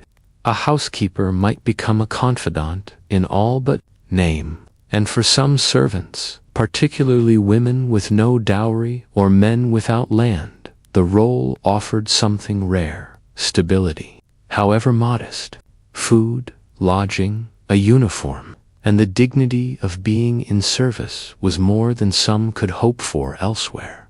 And yet, it's difficult not to ask, what did it cost to become so invisible? Though outwardly the Victorian servant appeared calm, obedient, and ever grateful, the life they lived was one of constant negotiation between labor and exhaustion, between loyalty and observation, between dignity and enforced humility. They inhabited the liminal space between presence and absence, their lives so deeply woven into the rhythm of the household that their erasure became an expectation, even an art form. And yet, within this performance of disappearance, there was power. Small, fleeting, precarious, but real. Above stairs, the family moved like clockwork, attended by invisible hands. The butler anticipated their needs before they were spoken. The housemaid knew exactly how much starch the lady preferred in her lace. The footman opened the door just as the master's carriage rolled in. But none of this happened magically. Behind each seamless moment was a servant reading subtle signs, predicting moods, decoding glances.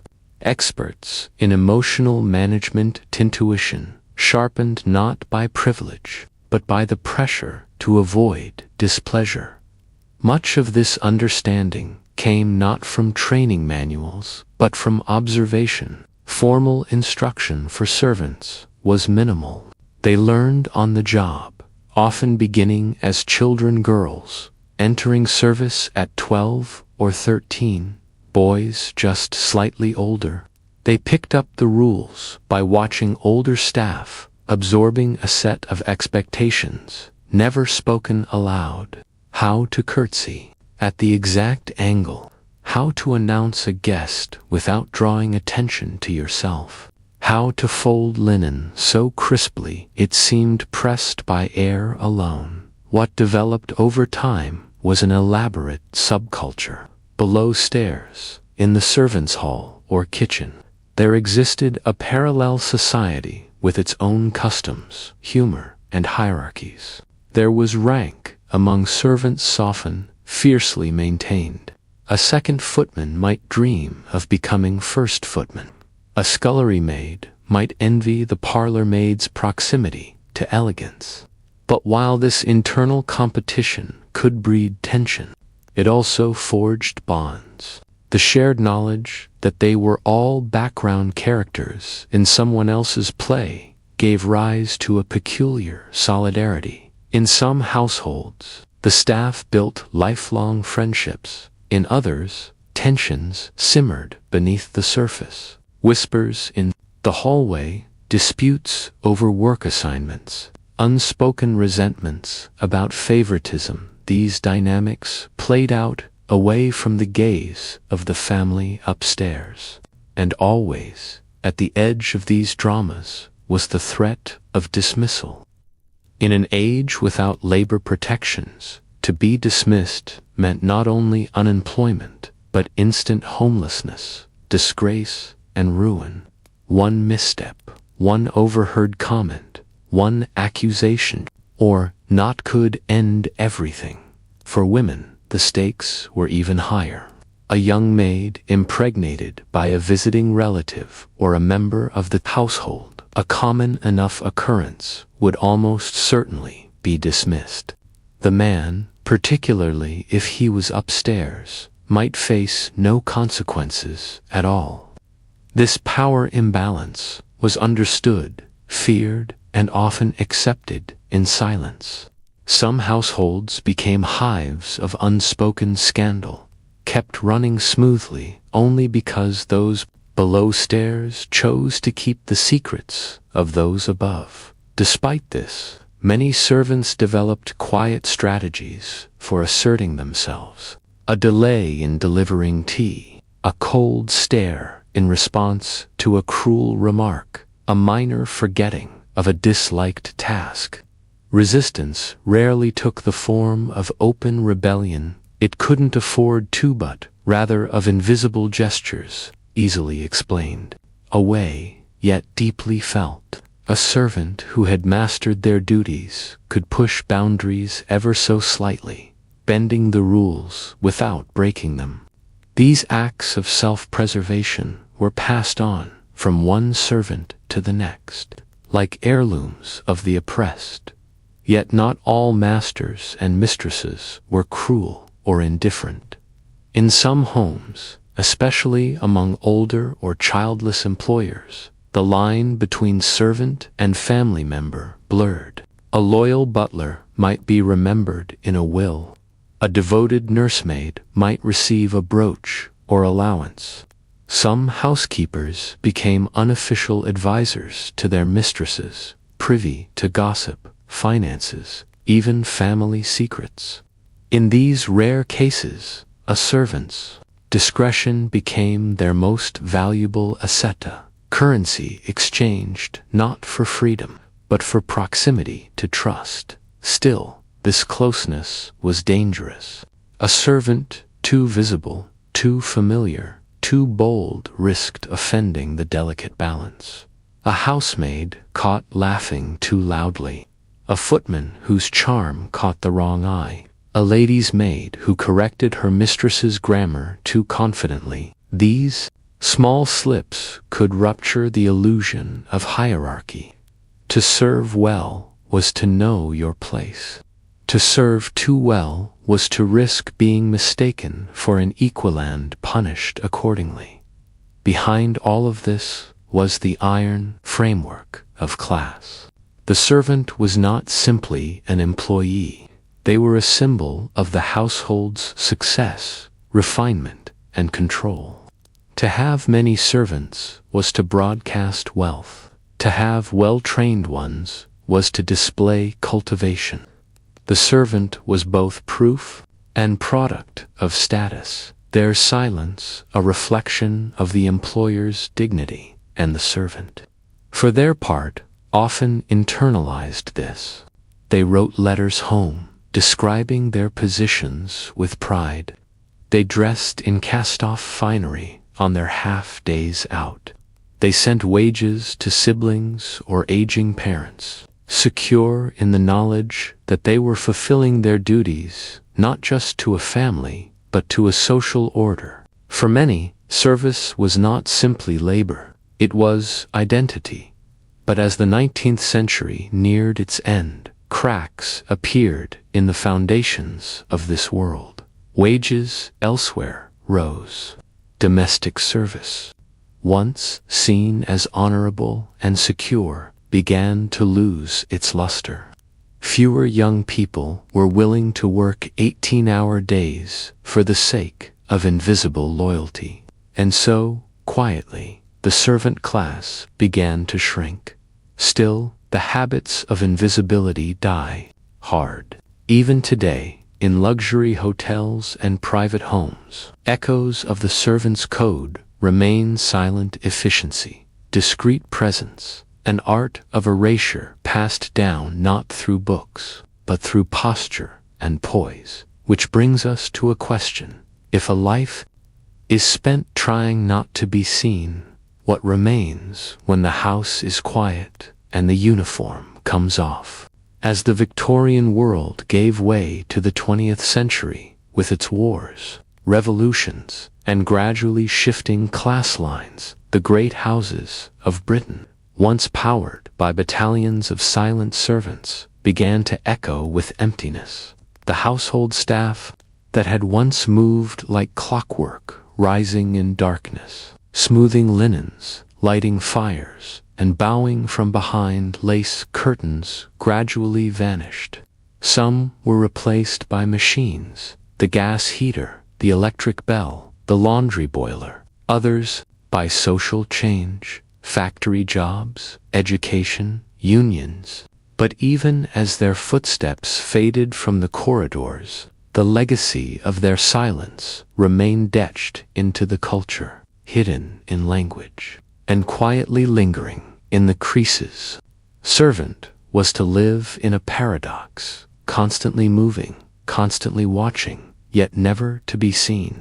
You learned to time your movements with the toll of the family's habits, to vanish at the sound of a footfall, to leave no trace but the perfection of the result. And in the grandest homes, the illusion of effortless order was the highest compliment a servant could earn. No one questioned how the soup arrived hot or who laid the fire, just so. It simply was.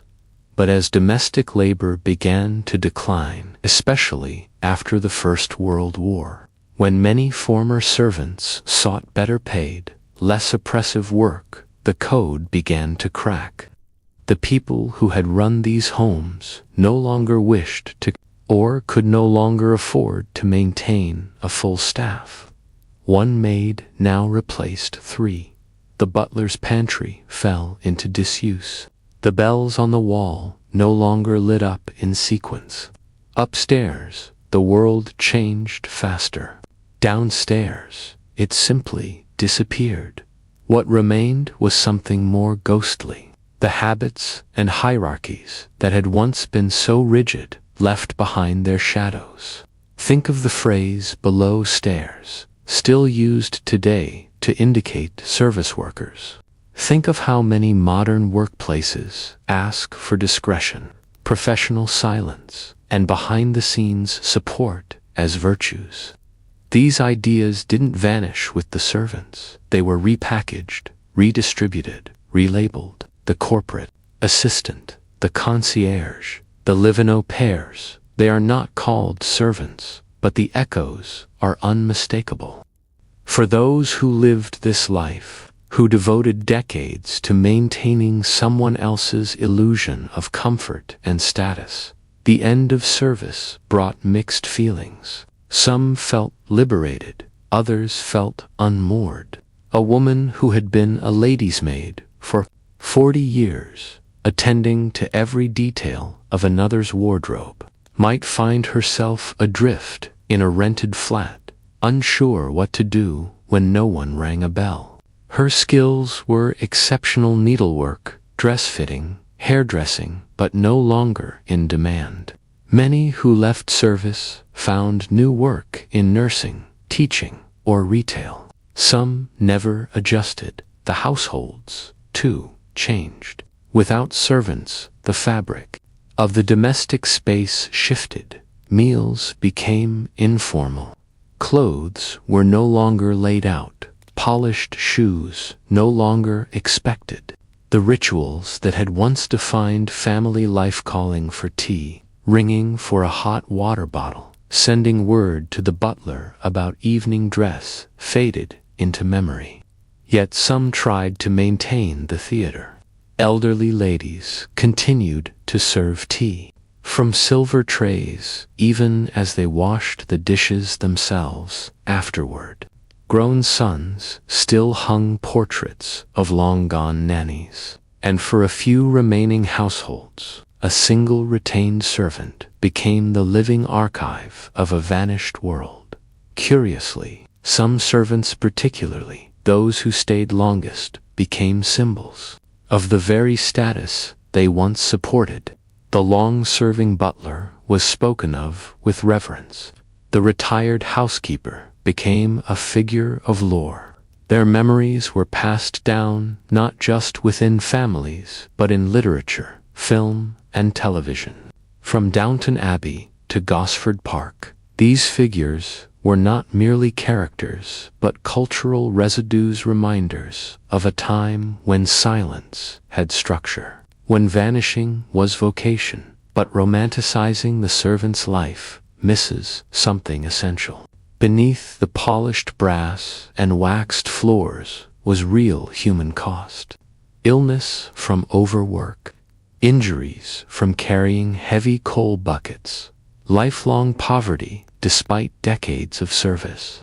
The uniform, always neat and proper, hid calloused hands and aching backs. And yet, many remained proud, not because the work was easy, or because they were treated as equals, but because, within the narrow corridor of their role, they became masters of something hard, intricate, and invisible. There is dignity in skill, even when unacknowledged. There is strength in routine, even when unseen. And there is history in silence, even when unspoken. Today, as we live in a world increasingly fascinated by visibility, likes, follows, broadcasts, appearances, worth remembering those who built lives around the opposite principle, who kept houses warm without being thanked, who arranged flowers no one knew they touched, who slipped up staircases without creaking the boards, who lived entire lifetimes beneath the world's eye yet made that world run. The servant's code is gone now. No more bells, no more boot polish, no more practice at becoming the background, but it leaves behind a question, quiet, persistent, and perhaps a little uncomfortable. If a person gives their life to making others' lives easier, but is never truly seen, was their life invisible or just misunderstood? In the grand, overstuffed drawing rooms of Victorian Britain, where clocks ticked too loudly and curtains muffled the world outside, time didn't fly. It didn't even walk. It sat, hours stretched long and polite. Conversation fluttered like lace light, decorative and entirely without weight. One could only comment on the weather and compliment the tea so many times before something had to give. Enter the parlor game, that oddly structured, mildly competitive, and deeply regimented answer to the eternal Victorian problem of how to pass time without appearing to enjoy oneself too much. For a society that publicly championed restraint, the Victorians were surprisingly dedicated to indoor frivolity. But even their games were laced with rules, decorum, and rigid boundaries. One wasn't meant to laugh too loudly, to win too eagerly, or to challenge too directly. These weren't the rowdy amusements of taverns or fairs. These were domesticated diversions, engineered for refinement. And yet, beneath their delicate surfaces lay a world of coded flirtation, subtle rebellion, and the slow but steady erosion of boredom. A typical parlor gathering might begin with pleasantries and musica. Young lady at the pianoforte, a gentleman offering a compliment he'd practiced all week. But soon, to break the stiffness and prevent lapses into silence, someone would suggest a game. And once that offer was made, everyone knew this was the real reason they'd gathered. Games varied by region, class, and occasion, but some stood above the rest in popularity, Chief among them was the minister's cat, a simple yet maddeningly endless alphabet game, where each player described a fictional cat using an adjective beginning with a sequential letter. The minister's cat is an anxious cat. The minister's cat is a bashful cat. Laughter came not from the words themselves, but from the increasing pressure to think of adjectives while under the withering gaze of maiden aunts and rival suitors. Then there was Consequences, a folded paper storytelling game where each person wrote one part of a sentence without knowing the rest. The structure was fixed: name of a man, name of a woman, where they met, what they said. What happened next? Stand. The results were often scandalous, especially by Victorian standards. It was one of the few games where mischief was not only tolerated, but gently encouraged. A sentence might unfold as, "The Prince of Wales met the cook behind the aspidistra. He said, 'Let us flee,' and the consequence was, they eloped and opened a bakery in Margate." Gasps and giggles would ensue. For the more literary-minded, charades, not the miming kind we know today, involved performing riddles in verse. It was theatrical, often overly so. Someone might stand dramatically in the middle of the room and recite, "My first is in candle, but not in flame. My second's in sadness, but not in shame," and so on, with much blushing and stammering, until the answer lamp, perhaps, was guessed. For a young woman, this was a rare, sanctioned moment to speak before a crowd.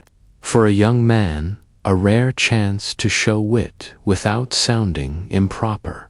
It was, in its way, a form of social audition. More physically engaging was Blind Man's Bluff, in which a blindfolded player groped about a room full of stifled laughter, trying to identify others by touch.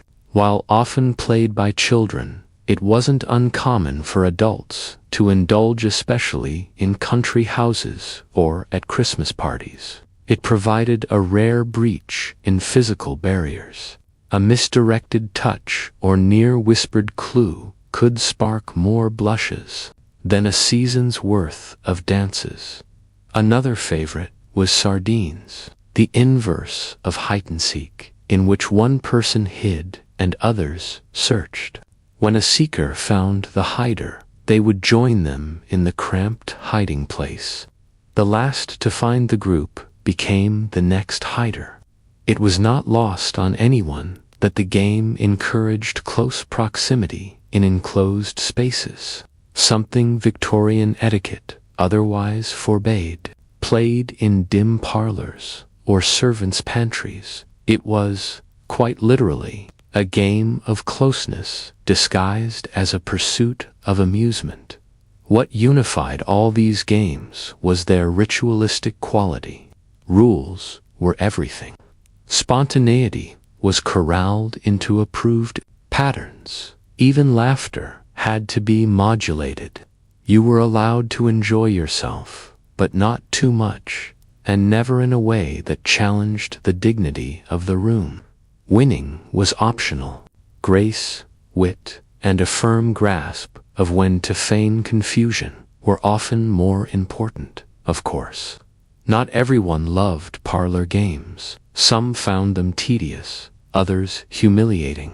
But to refuse was socially risky. A guest who declined to participate, quietly marked, unfriendly, proud, possibly even melancholic. Participation was expected, particularly for young people. How else were they to display themselves? To flirt, to compete, to listen to someone's uncle recite poetry badly for the 5th time. There were games for all seasons. At Christmas, games became more raucous-cracker lingverse games, and Snapdragon, which involved retrieving raisins from a bowl of burning brandy. Yes, really, fire was fun if supervised. In spring, garden versions of parlor games were tried: hunt the slipper, lawn charades, and croquet, with its own drama of flirtation, passive aggression, and veiled insults wrapped in polite rules about mallets and hoops. Yet, as with many things Victorian, what was said wasn't always the point. These games functioned as social testing grounds. They revealed who was clever, who was bold, who blushed too easily, who laughed too hard. They allowed society to measure its members without the appearance of doing so. Were you graceful under pressure? Could you follow the rules? Did you know when to speak and when to let silence stretch?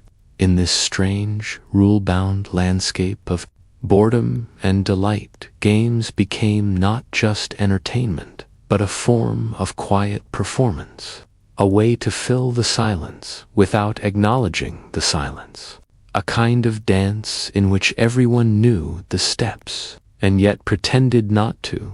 But what did all this structured play say about a society so desperate for emotional expression and so terrified of doing it directly?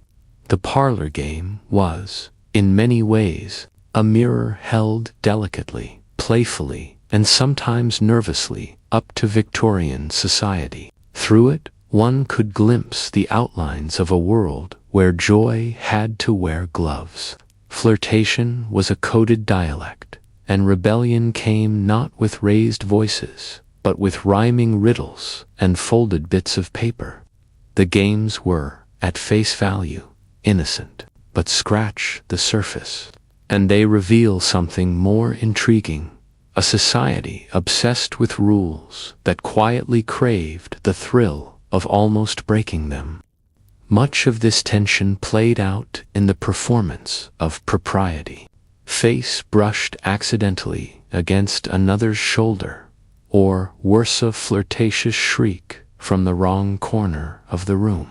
Such moments were not punishable, they were permissible, expected even, as long as they occurred within the limits of the game.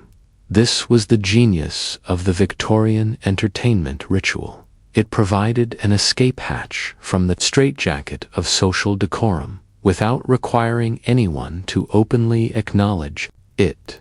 A young lady could blush during a round of forfeits when asked to sing a verse or mimic a famous person, not because she had disobeyed the rules, but because the game had gently maneuvered her into a rare moment of spotlight.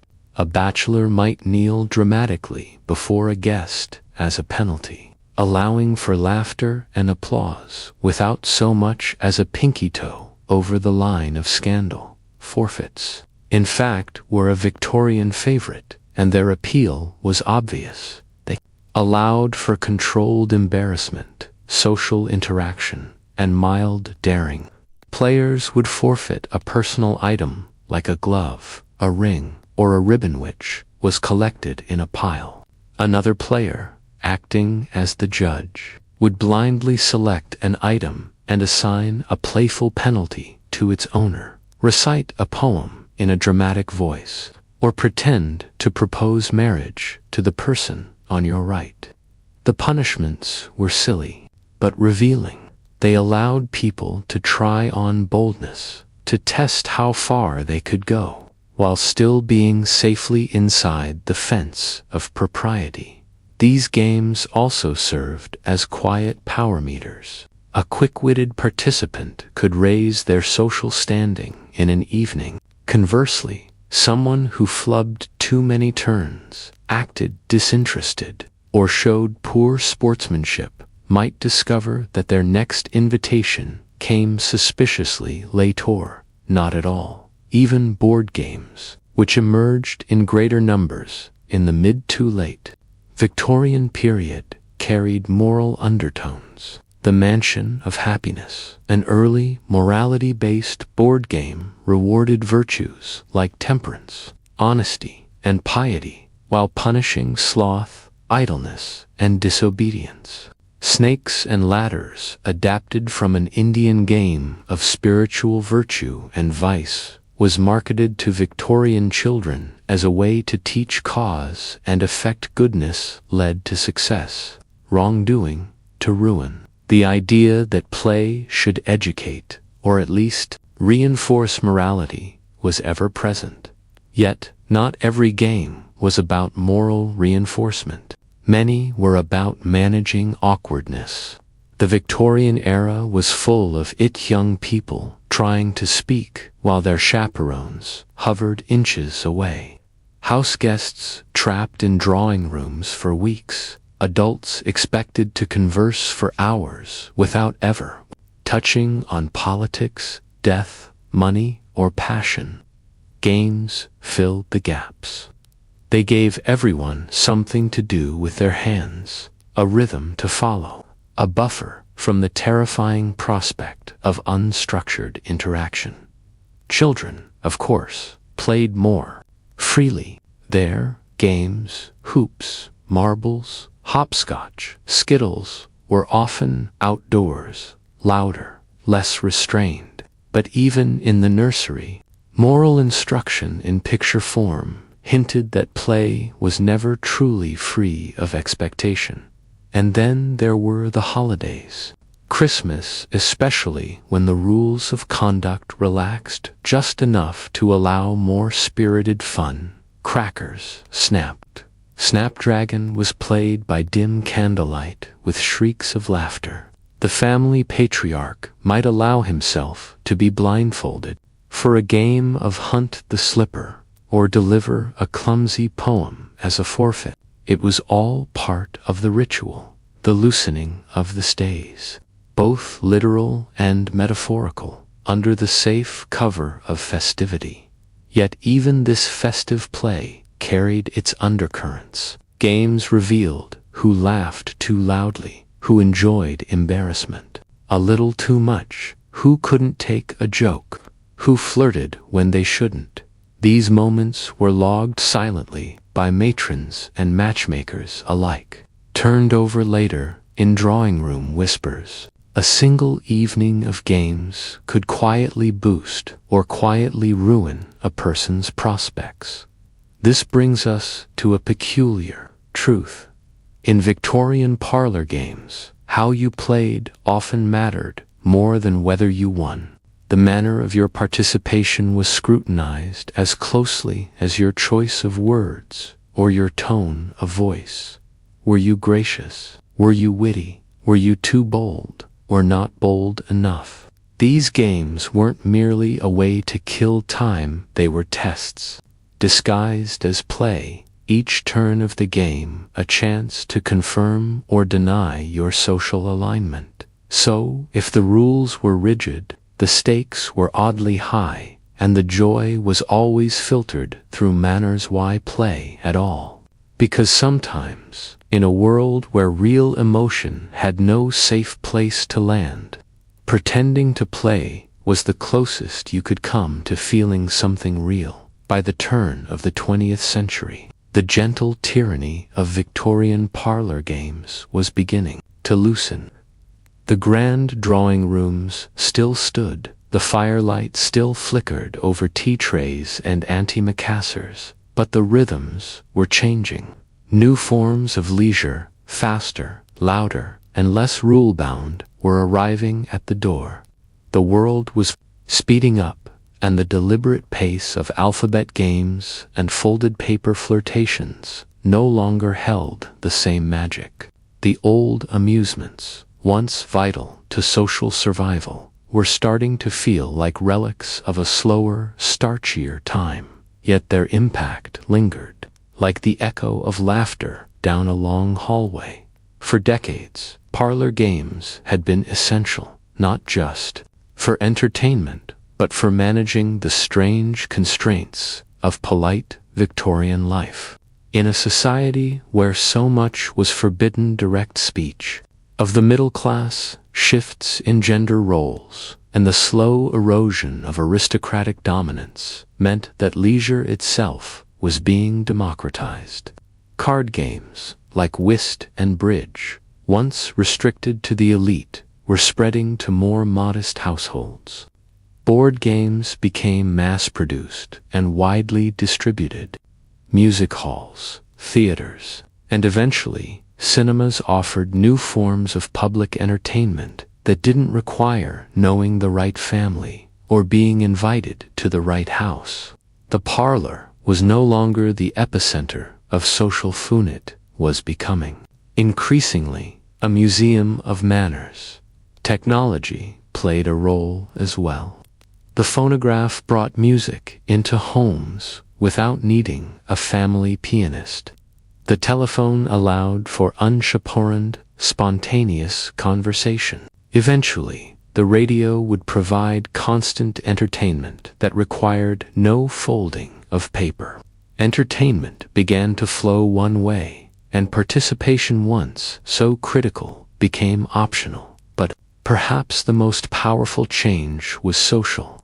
Women, long trained to sit properly and speak carefully, were beginning to claim louder, freer spaces. The suffrage movement, women's education, and workforce participation altered the dynamics of social gatherings.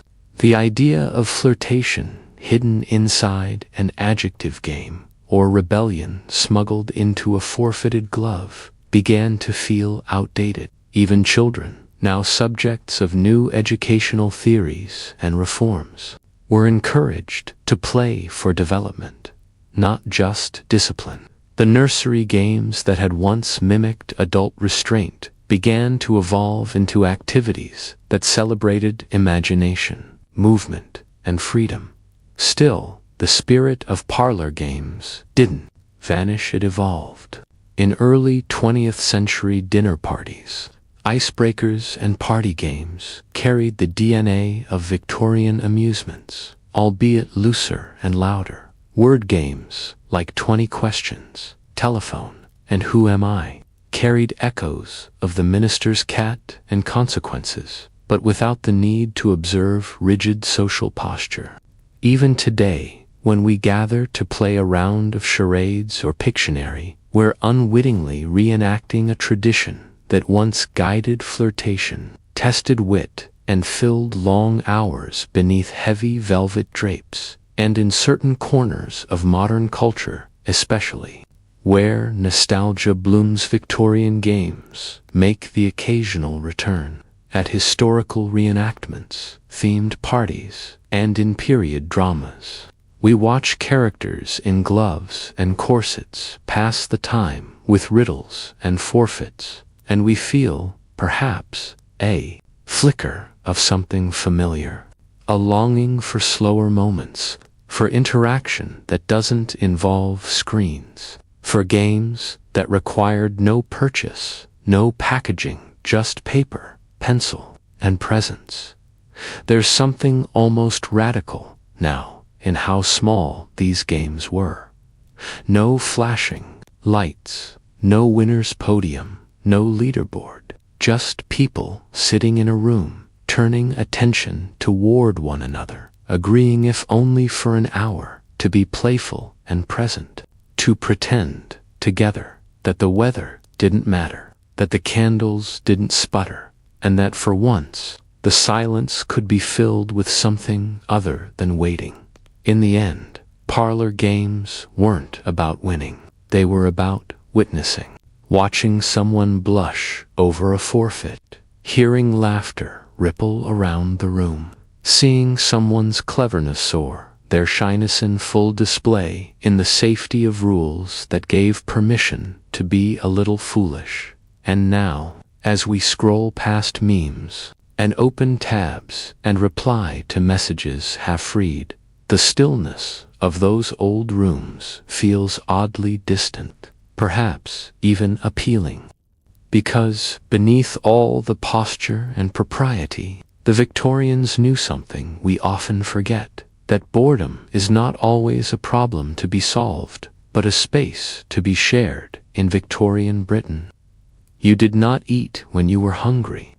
You ate when the clock told you to, or rather, when society told the clock to tell you.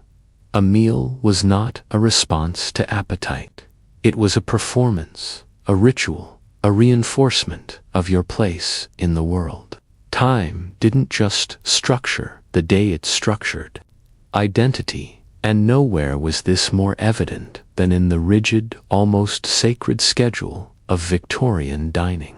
Forget snacking, forget spontaneity. In respectable households, eating was governed by strict codes, invisible rules as real as any law. The day was carved up like a roast, breakfast early but not too early, luncheon at the appointed hour, tea with due ceremony, dinner as the day's grand finale, and, for some, a light supper to close the evening. Each meal had a time, a dress code, a tone, and a precise social function. To deviate from it was to risk being seen as disorganized, uncultured, or God. Forbid middle class. Let's begin at the beginning. Breakfast. In upper-class homes, it was served anywhere between 8 and 10 a.m., often laid out in a buffet style, allowing family members to drift in as they pleased, a rare moment of flexibility.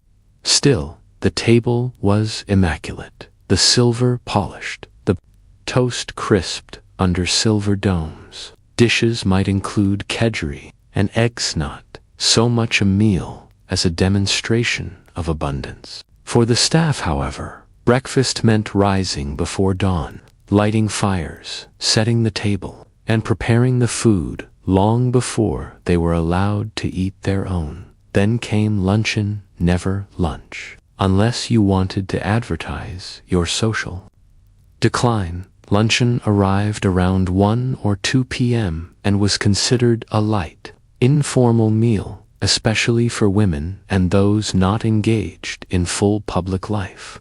Gentlemen might dine out at clubs or in offices. Ladies often received guests during this time, making luncheon both a refreshment and a stage for social display. Cold chicken, sliced ham, aspics, salads, and delicate pastries were common fare. It was an occasion to show off china, silver, and floral arrangements, not to indulge in culinary spontaneity. More than anything, luncheon was a social clock chima, marker that the day was half gone, that the morning's duties were complete, and that one could pause, converse, and be seen. Timing mattered. Eat too early, and you appeared unrefined, lacking structure. Eat too late, and you were disorganized, or worse, eccentric. Respectability lay in being predictable, but the day's true anchor was dinner, the most formal, ritualized, and freighted meal on the calendar. For the upper classes, dinner might be served at 7 or 8 p.m., a trend that crept later as the century wore on. It required full costume, evening gowns, cravats, waistcoats, and, in many homes, gloves that were only removed once seated. The meal was served in multiple courses, announced and cleared by staff, often beginning with soup and ending in puddings, cheeses, or nuts. Port and sherry followed, sometimes with the ladies retiring to the drawing room while the men lingered for cigars and conversation laced with brandy. Even the architecture of dinner was symbolic. Tables were arranged to display status. The host sat at one end, the most important guest at the other, with placement indicating favor or slight. The meal was a ballet of forks and signals, of knowing how to eat a pear with a knife, or how to signal to the butler that your plate could be cleared. It was, in every sense, a public act performed in private. Then there was afternoon tea, a uniquely Victorian invention, introduced by Anna, Duchess of Bedford, in the 1840s. It arose from the awkward long gap between luncheon and dinner. It began as a private habit tea and a light snack served in her sitting room, but spread rapidly across polite society. By mid-century, taking tea was a full-scale event, complete with lace tablecloths, porcelain cups, finger sandwiches, and elaborate pastries. It was a space where women could socialize without appearing idle, where conversation was the true main course. And finally, for the most refined or insomniac among them, there was suppera, post-theater, post-dance, or pre-bedtime affair. It might be as modest as broth and toast, or as rich as cold meats and wine. Supper whispered, rather than spoke. It was a meal for those who could afford to ignore the ordinary rules of appetite and daylight. But all of this, every bite, every schedule, every hour, was about more than sustenance. Victorian mealtimes were a form of self-regulation. To eat by the clock was to prove mastery over impulse. It was about showing you were not ruled by hunger or desire. A proper lady never appeared famished. A gentleman never wolfed down his food. Children were taught not only what to eat, but when to eat, and with what expression. Even within boarding schools and charity institutions, meal times were rigidly enforced, teaching punctuality and deference through porridge and prayer. In working class households, the rigidity softened but only slightly. Factory shifts and long hours shaped when meals could be taken, but even here there were rules. Meals were structured around labor and still bound to a kind of inherited respectability. A midday meal, called dinner, might be followed by a light tea in the evening. Sunday dinner remained sacred, even in poverty, a full roast, if possible, or at least potatoes and a joint of meat. The table might wobble, but the routine held. This obsession with structured eating created some strange outcomes. Children often went to school having eaten only weak tea and bread.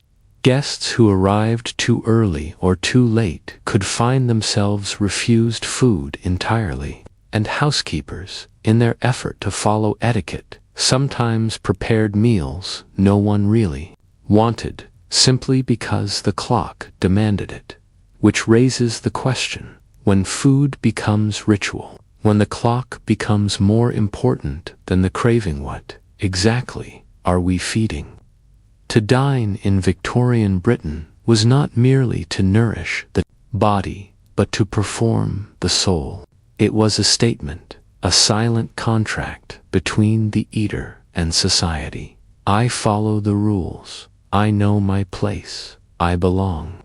Whether the meal was roast beef or bread crusts, it was not only what was eaten that mattered. A mealtime was a stage, and every mouthful was a line in a script about respectability. For the wealthy, this performance reached operatic levels. Menus became coded announcements of class. Hosting a dinner party wasn't about creativity, was about adherence to structure. Guests expected a sequence: soup, fish, entree, roast, game, pudding, dessert, cheese, and fruit. These courses, though varying in complexity, had one thing in common. They followed an order that was inviolable. To skip a course or rearrange them was to flirt with social catastrophe. Even the wine pairing sherry with soup, claret with roast, port with pudding were expected, not chosen. And this structure served a deeper purpose.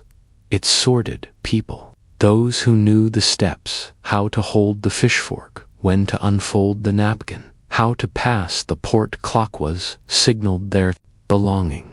Those who hesitated, who reached for the wrong implement, or spoke too soon between courses, were noted.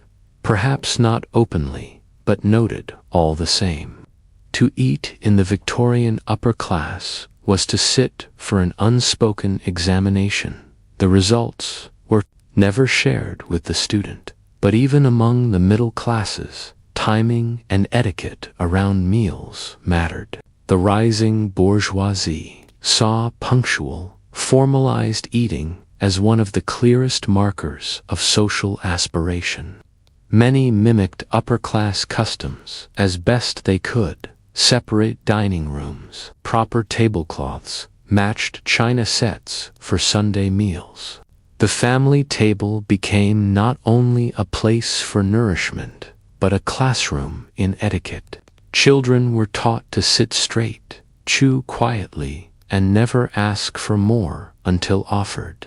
To eat quickly was to suggest hunger, and hunger too, the Victorian mind, suggested poverty, lack of control, even moral weakness. Meal punctuality, too, took on the weight of morality. In countless households, especially those run by exacting matriarchs or methodical fathers, the stroke of the hour became law.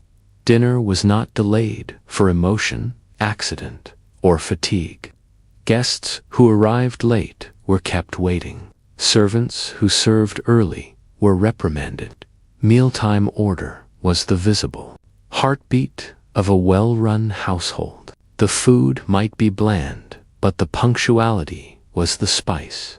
For those employed in domestic service, the entire day revolved around other people's meals. From the kitchen maid chopping onions in the chill morning air to the footman polishing silver for dinner, servants moved through the day not by their own hunger, but by the appetite of those above.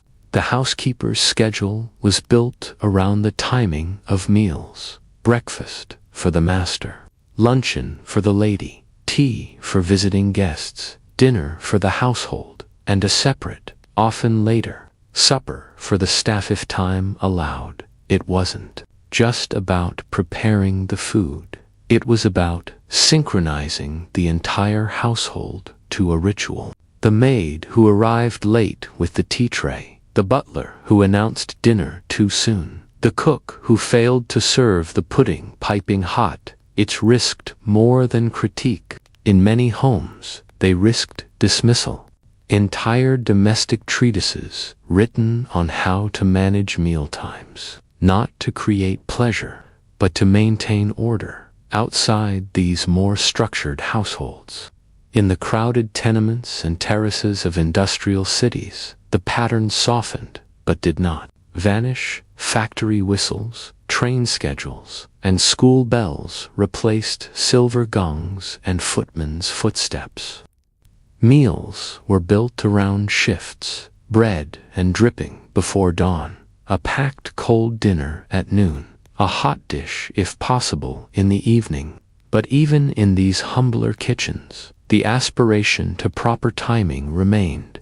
Sunday meals were elaborate. No matter how tight the purse, families might save all week for a roast, because to eat well, and to eat it at the right time, was to show the world you still had pride.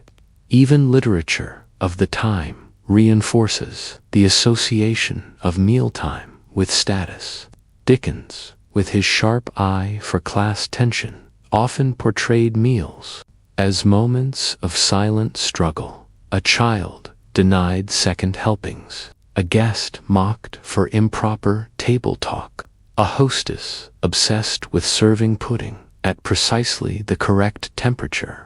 The table became a theater not only of nourishment, but of unspoken judgment, and in times of illness or mourning, meals became their own form of communication. Eating lightly signaled grief. Serving plain food meant moral seriousness. Skipping a meal entirely unless one was visibly ill was cause for concern, if not scandal. Food was never just food.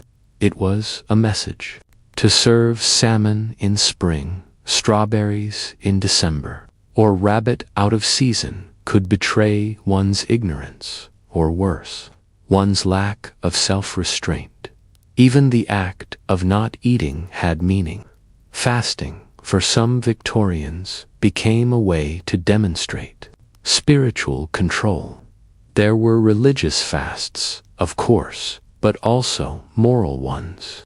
To deny oneself rich food was to suggest purity. For women, especially, a small appetite was not just seen as delicate, it was desirable.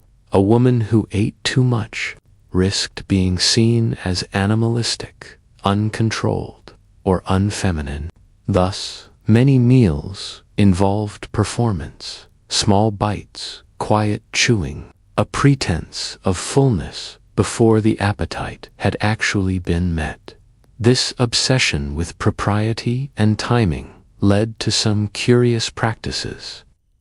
People would eat before going to dinner, just in case the portions were small or the timing slow. Tea might be taken late, not because of preference, but because an earlier sitting would seem hasty, and hosts, keen to be seen as fashionable, often served dinner later and later in the evening, much to the dismay of servants, cooks, and guests who had been starving since noon.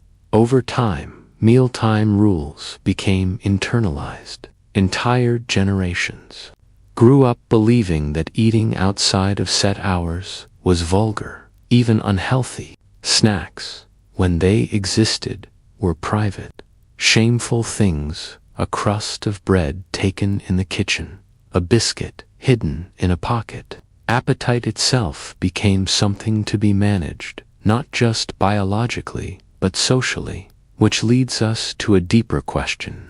In training people to eat only at proper times, to ignore desire and embrace routine, was Victorian society feeding the body or disciplining it? By the close of the Victorian era, the daily structure of meals had become one of the quietest yet most profound mechanisms of social order. The fork might be small, the biscuit might crumble delicately, but each gesture at the table carried weight. The rigid mealtime clock did more than separate breakfast from tea. Tea helped separate the genteel from the vulgar, the respectable from the chaotic, the civilized body from its unruly instincts. Hunger had been tamed, desire scheduled, and every meal was an act of practiced restraint.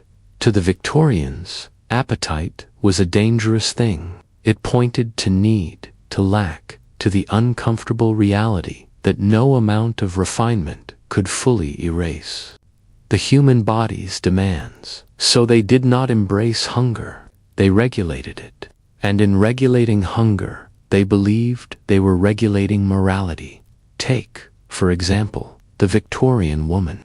The ideal lady was expected to exhibit dainty appetites, never asking for more, never showing enthusiasm for food. A hearty eater was suspicious. Thinness, while not idealized as it would be in the 20th century, was often equated with delicacy. Eating for women became a tightrope walk. To eat too little was to faint. To eat too much was to offend. Thus, she learned early to serve the tea, slice the cake, nibble modestly, and deny herself publicly, at least. For men, food had different expectations. A strong appetite was tolerable provided it was restrained. Victorian masculinity required a quiet, measured self-control. A gentleman might enjoy his steak or game pie, but he should do so without mess, without speed, and ideally without conversation. Passion belonged in business or wore not at the table. To eat like a gentleman was to suggest mastery, not only of one's environment, but of oneself. Even children were not exempt. Victorian schools and orphanages often used food as a tool of discipline. Meals were timed to the minute. Seconds were rare. Talking during meals was discouraged or forbidden. The infamous gruel of workhouses and charity schools wasn't merely about economy, it was about enforcing humility. A child who ate slowly or dropped food was punished. A child who asked for more was shamed. Mealtime became another classroom, one where the lesson was clear. Hunger must be earned, controlled, and endured. This mentality filtered into every corner of society. Recipes and household guides, like Mrs. Beeton's Book of Household Management, didn't merely offer instructions, they reinforced values. Meals were categorized by occasion, social class, and time of day. A working man's breakfast, substantial, heavy, differed sharply from a lady's light, elegant. Every dish, every time slot, every ingredient had its place. Even digestion itself was moralized. Victorian health guides warned against eating late, against excessive meat, against rich puddings or spicy foods. These were said not just to harm the body, but to corrupt it. Overindulgence led not only to dyspepsia, but to moral decay. The line between physical health and spiritual virtue blurred. This may explain why the obsession with meal schedules often persisted even in the face of changing realities. The Industrial Revolution altered working hours, but families still clung to fixed dinner times. Travel disrupted schedules, but travelers packed cold tongue and seed cake so they wouldn't have to eat unpredictably. Hospitality itself was defined by whether one could serve a timely, proper meal. A visit might be judged not on conversation, but on the punctuality of the soup. And yet, under all this precision, people were still human. Cravings didn't vanish just because the next official meal was 4 hours away, which meant that snacking, though rarely discussed, flourished in quiet corners. A spoonful of jam from the pantry, a biscuit tucked into a skirt pocket, a sly bite of leftover tart before clearing the table. These moments of unstructured eating carried a subtle thrill. They were breaches in the schedule, little rebellions, proof that appetite had not been entirely conquered. There were also those who challenged the system more openly. Reformers, socialists, and members of early suffrage movements sometimes criticized the artificiality of meal rituals. They pointed out how the structured dining customs reinforced class inequality. That in one part of the house, a lady waited 20 minutes for perfectly chilled jelly, while in another, a scullery maid ate standing up beside a coal stove if she ate at all.